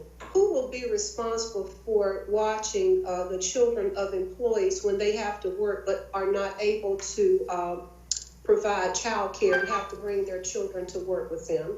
And that's going to be each principal's responsibility. Some will have their teachers rotate on their planning who have children there. Some will use the media specialist. That's up to each principal to work out, but that's the expectation. Okay, and I think that before we move further, we need to have some clear answers for these teachers, clear answers for these families, because they have to make some tough decisions, and they are looking to us to have a plan that we have really spent a lot of time on, making sure that all bases are covered and so that they feel comfortable. And just to say it's going to be up to the principals, that really makes us feel like we're not ready. Who will man the isolation rooms? That'll be covered by the nurses that we're hiring or that are on board. So it will not be covered by any employees, no teachers, no teacher assistants, no administrators, there only by nurses. There are some backup individuals that are trained, and I think they're earning a supplement to be a backup, but that'll be managed by the nurses. If 16 nurses run out of opportunities, then we'll have a backup at those schools. Yes, ma'am. Were these individuals voluntold or did they volunteer? Well, we offered a $2,000 site stipend, and so they volunteered to get that stipend. Okay.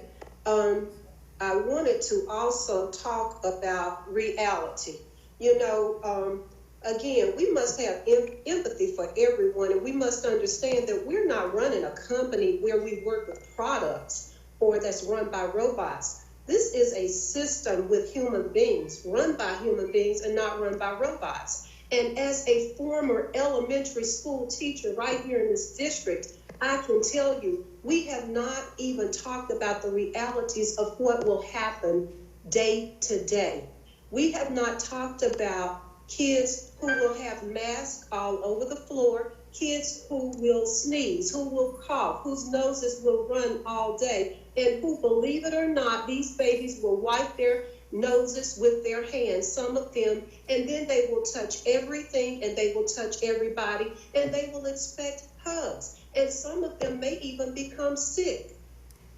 We are not able to manage all of that. Not one teacher and not a teacher and not a teacher's assistant. We are asking for some impossible things to occur from teachers. They are not robots and our children are not robots. And we have not had realistic conversations. Somebody said that it's going to be more difficult to keep the students, high school students, in their mask than elementary students. Well, guess what? I spent a bunch of years on the high school level also. You're going to have problems with masks no matter what level it is. And we do need to have some realistic conversations. And those conversations need to involve those front line workers, those teachers assistants, those people who come into contact with kids every single day. We're making decisions, and the people who are making decisions are way out of touch with what goes on in a building every day. Thank you. Thank you. Their motion. Yes, ma'am. I would like to move that we adopt Plan B. And I would also like to make an amendment to that with some metrics. Did I do that now, or do we go ahead with the motion and then do that? Dion, excuse me, I would like to make a substitute motion. I would like to make a substitute motion that we table Plan B tonight until we get a lot of questions answered for our community, Winston-Salem, Forsyth County. And until then, I think that we should table Plan B tonight. Is there a second for the substitute motion? I would second the substitute motion. Okay. This is Elizabeth. Okay. Any question or discussion on the substitute motion. Yes, this is Elizabeth, and I would just like to make a comment. And my comment is that there are a lot of moving parts to this, including that some of the changes were really just sent to board members at 2:37 this afternoon, which makes me feel that we have not had an appropriate time to review this. We have not surveyed our staff. And therefore, I think we should be surveying our staff. I think we should be doing really due diligence with this. And that is why I support this substitute motion. Thank you. May I respond? I Yes. feel like I need to respond to that. You know, this document is similar to what we had, that the changes were sent yesterday to board members, and the presentation was sent to board members. What was added was the data slides and some of the edits that were made, and there was one made to Mount Tabor. And so those were the changes, and they were highlighted in the email. So that went out today. So I just wanted to let you know there were no significant changes in the plan between yesterday and today. And this is Board Member Byrd. I want to add to my substitute motion. I want to be really, really clear. You've already have the so you can, we're in discussion right now, so you can have discussion, but we already have, you've motioned your your motion, you've already made the motion as a substitute, somebody seconded, so now we're in discussion and question, so you can make So discussion. I'm adding to the discussion? Yes. I'm adding to the discussion? Yes. Okay. So the thing that I want to add to the discussion is, we all, I believe every board member wants nothing more than for our students to return to school. We know that that would be best. At this time, we are not clear, we are not sure that it is the safest thing to do.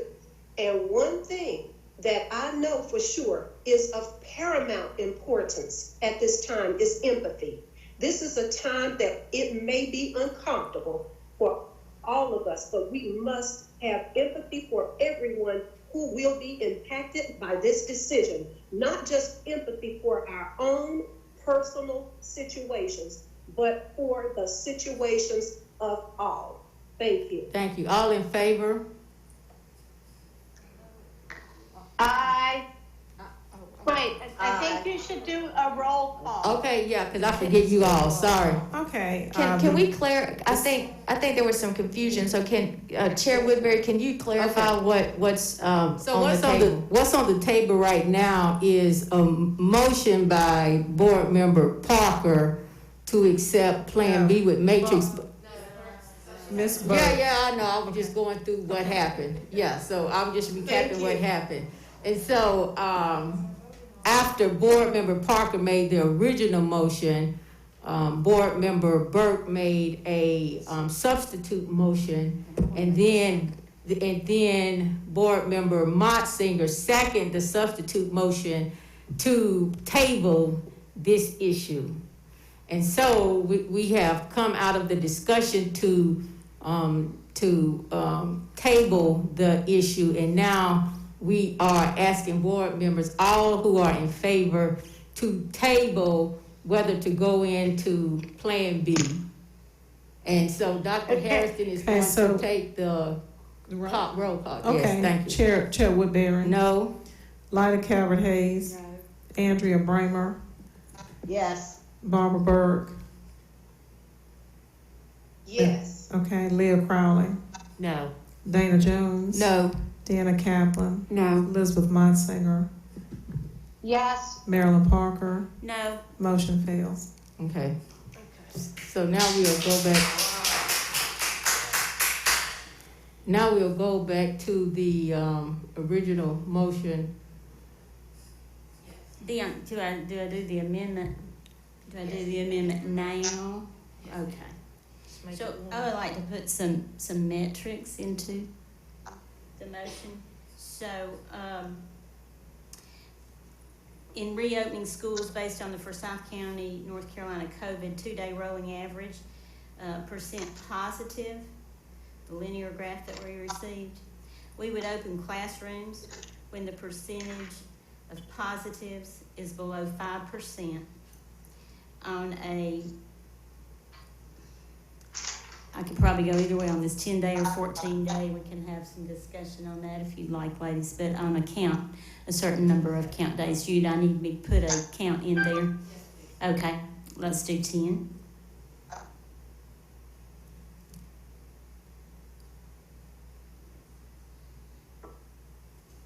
Is that clear? Do you have any other questions about that?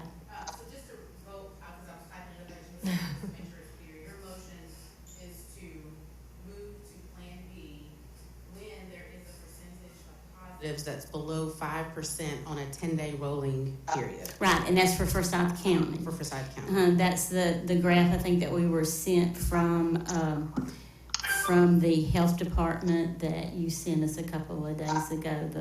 The Forsyth County graph. It's usually at five or below. Yes, ma'am. Yeah, It would be 5 or below. 5 yes. or below. Mm-hmm.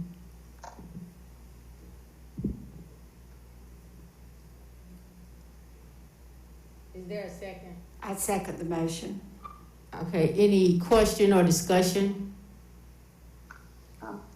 Yes, Elizabeth, and I just would like to say that everybody in our community, teachers most of all, want to open schools, care desperately about the well-being of children.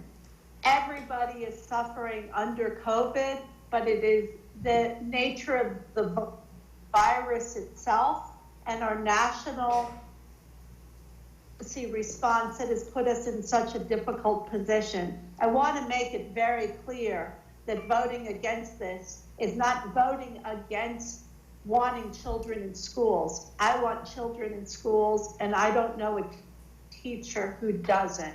I just don't believe it's safe yet. Thank you. Is there any other question or discussion before I end the vote? I'll just say the reason I think for the metrics, we've been asked quite a bit for metrics. And I think that gives us something to monitor where we are in Forsyth County.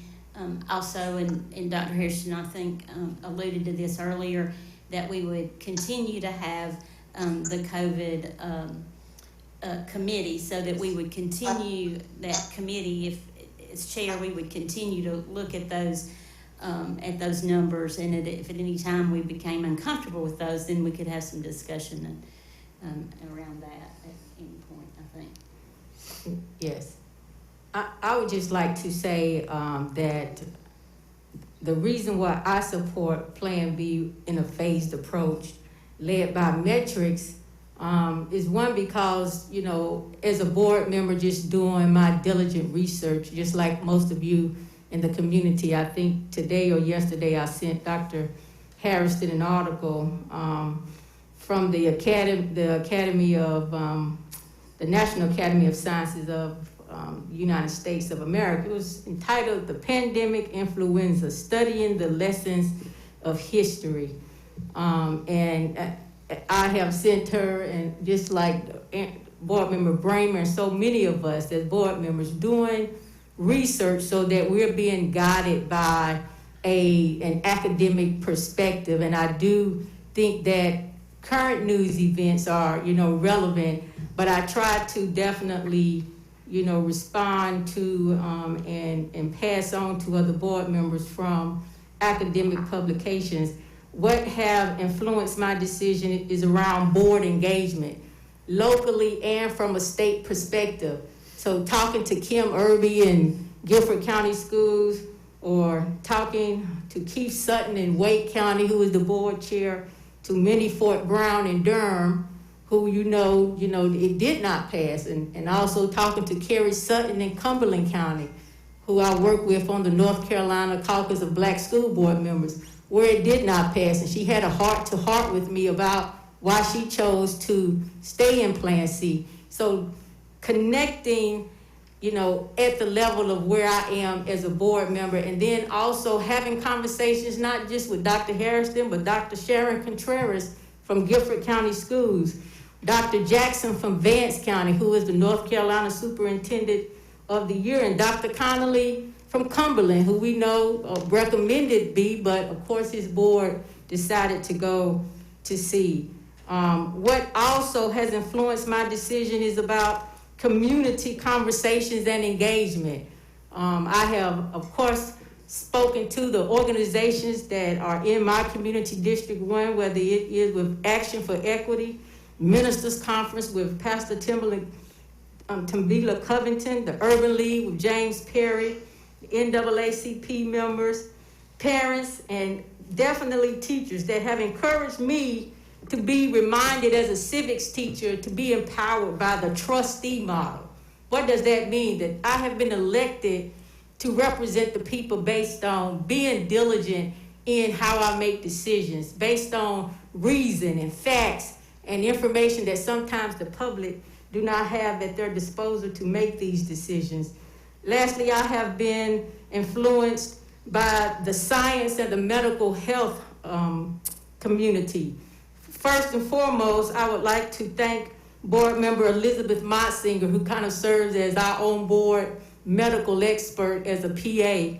And as you can see, she has the hard questions. She challenges us. We debate with her around what she knows as an expert in the medical field and what we may not know.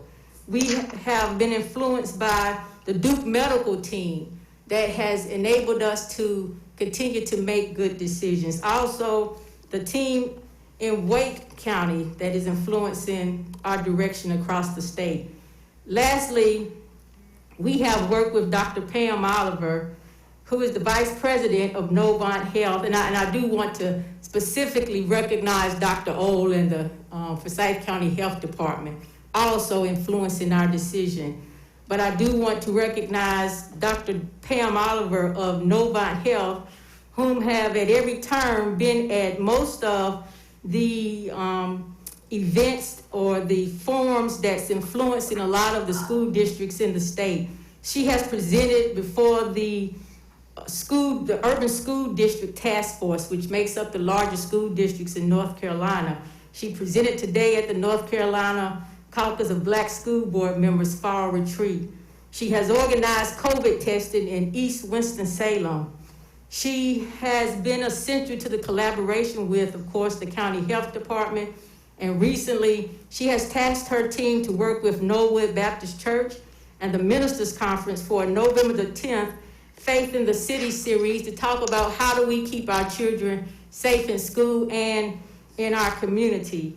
And although I'm very super mindful around HIPAA, I will expose this. She operated on me for 13 hours and saved my life, so I trust her. And she sent me an article from the New England Journal of Medicine, and I want to just read a brief quote from it. It's entitled, Reopening Primary Schools During the Pandemic. It reads, it is a tragic that the United States has chosen a path necessitating a trade-off between risk to educators and harm to students, given other countries' success in reducing transmission and opening schools with routine control measures in place. This dilemma represents a social and policy failure, not a medical or scientific necessity. Nonetheless, we would argue that primary schools are essential, more like grocery stores, doctor's offices, and food manufacturers than like retail establishments, movie theaters, and bars. Like all essential workers, teachers and other school personnel deserve substantial protection as well as a hazard pay. Remote working accommodations should be made, if possible, for staff who are 60 or have underlying health conditions. Adults who work in school buildings or drive school buses should be provided with PPE, and both students and staff should participate in routine pool testing. So I lay before you as a board member the reasons why I support Plan B, and I will ask for all in favor. Raise your hand. I have a question. Yes. Question, please. Woodbury can, I have a question. Just read that second motion because I don't think she included the metrics. Exactly. I want to hear the entire motion with both metrics. Dion, could you call back the motion so they're clear? Yes, ma'am. Yes. So the motion that was made was to move to Plan B once the percentage of positives is at 5% or below, based on a 10-day rolling count in Forsyth County. Is that correct, Ms. Parker? Yeah, the graph that I think is the best one to use would be the Forsyth County, North Carolina COVID 2-day rolling average graph that they presented. So. Okay. So based on that graphic for the 2-day rolling graph. Mm-hmm. So percent it's positive one, linear. It's linear one of the graph. metrics, not both, that were presented. Yes, it appears as though there's one of the metrics, the percent positives. Right, for starting school. Now, you would look at the other graphs ongoing to monitor where we are. If we don't have that in the motion, then we can't make it ongoing. Go ahead, I'm sorry. I think that would be what the COVID committee, Mm-hmm. and in my,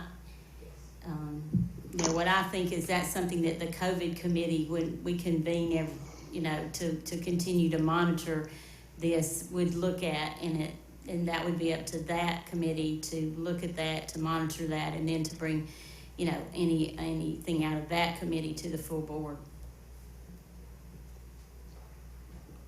Yeah, I agree with Ms. Parker. I think we should vote Chair Woodbury on the motion before us.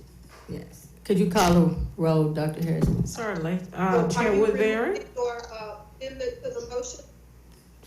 We did. I'm sorry, Board Member Burke. Are you asking for clarity on Board Member Parker's motion? Did Board Member Parker say that she is removing her amendment to the motion? No. They just clarified it. Okay. Chair Woodbury? Yes. Lila Calvert-Hayes? Yes. Andrea Bramer? No. Barbara Burke? No. Leah Crowley? Yes. Dana Jones? Yes. Deanna Kaplan? Yes. Elizabeth Motsinger? No. Marilyn Parker? Yes. Motion passes. Thank you. Thank you. I'd like to thank everyone for coming out this evening and also convening online and being patient as we move through this process. I hope everyone have a safe night. I ask that we leave the building in a safe way. Please do not have conversations as we just go to your car and leave out so that we can maintain safety here. I ask for a motion to adjourn. So moved. Okay, if there are no further questions or discussion, Dr. Harrison, if you can take a consensus. Aye. Thank you.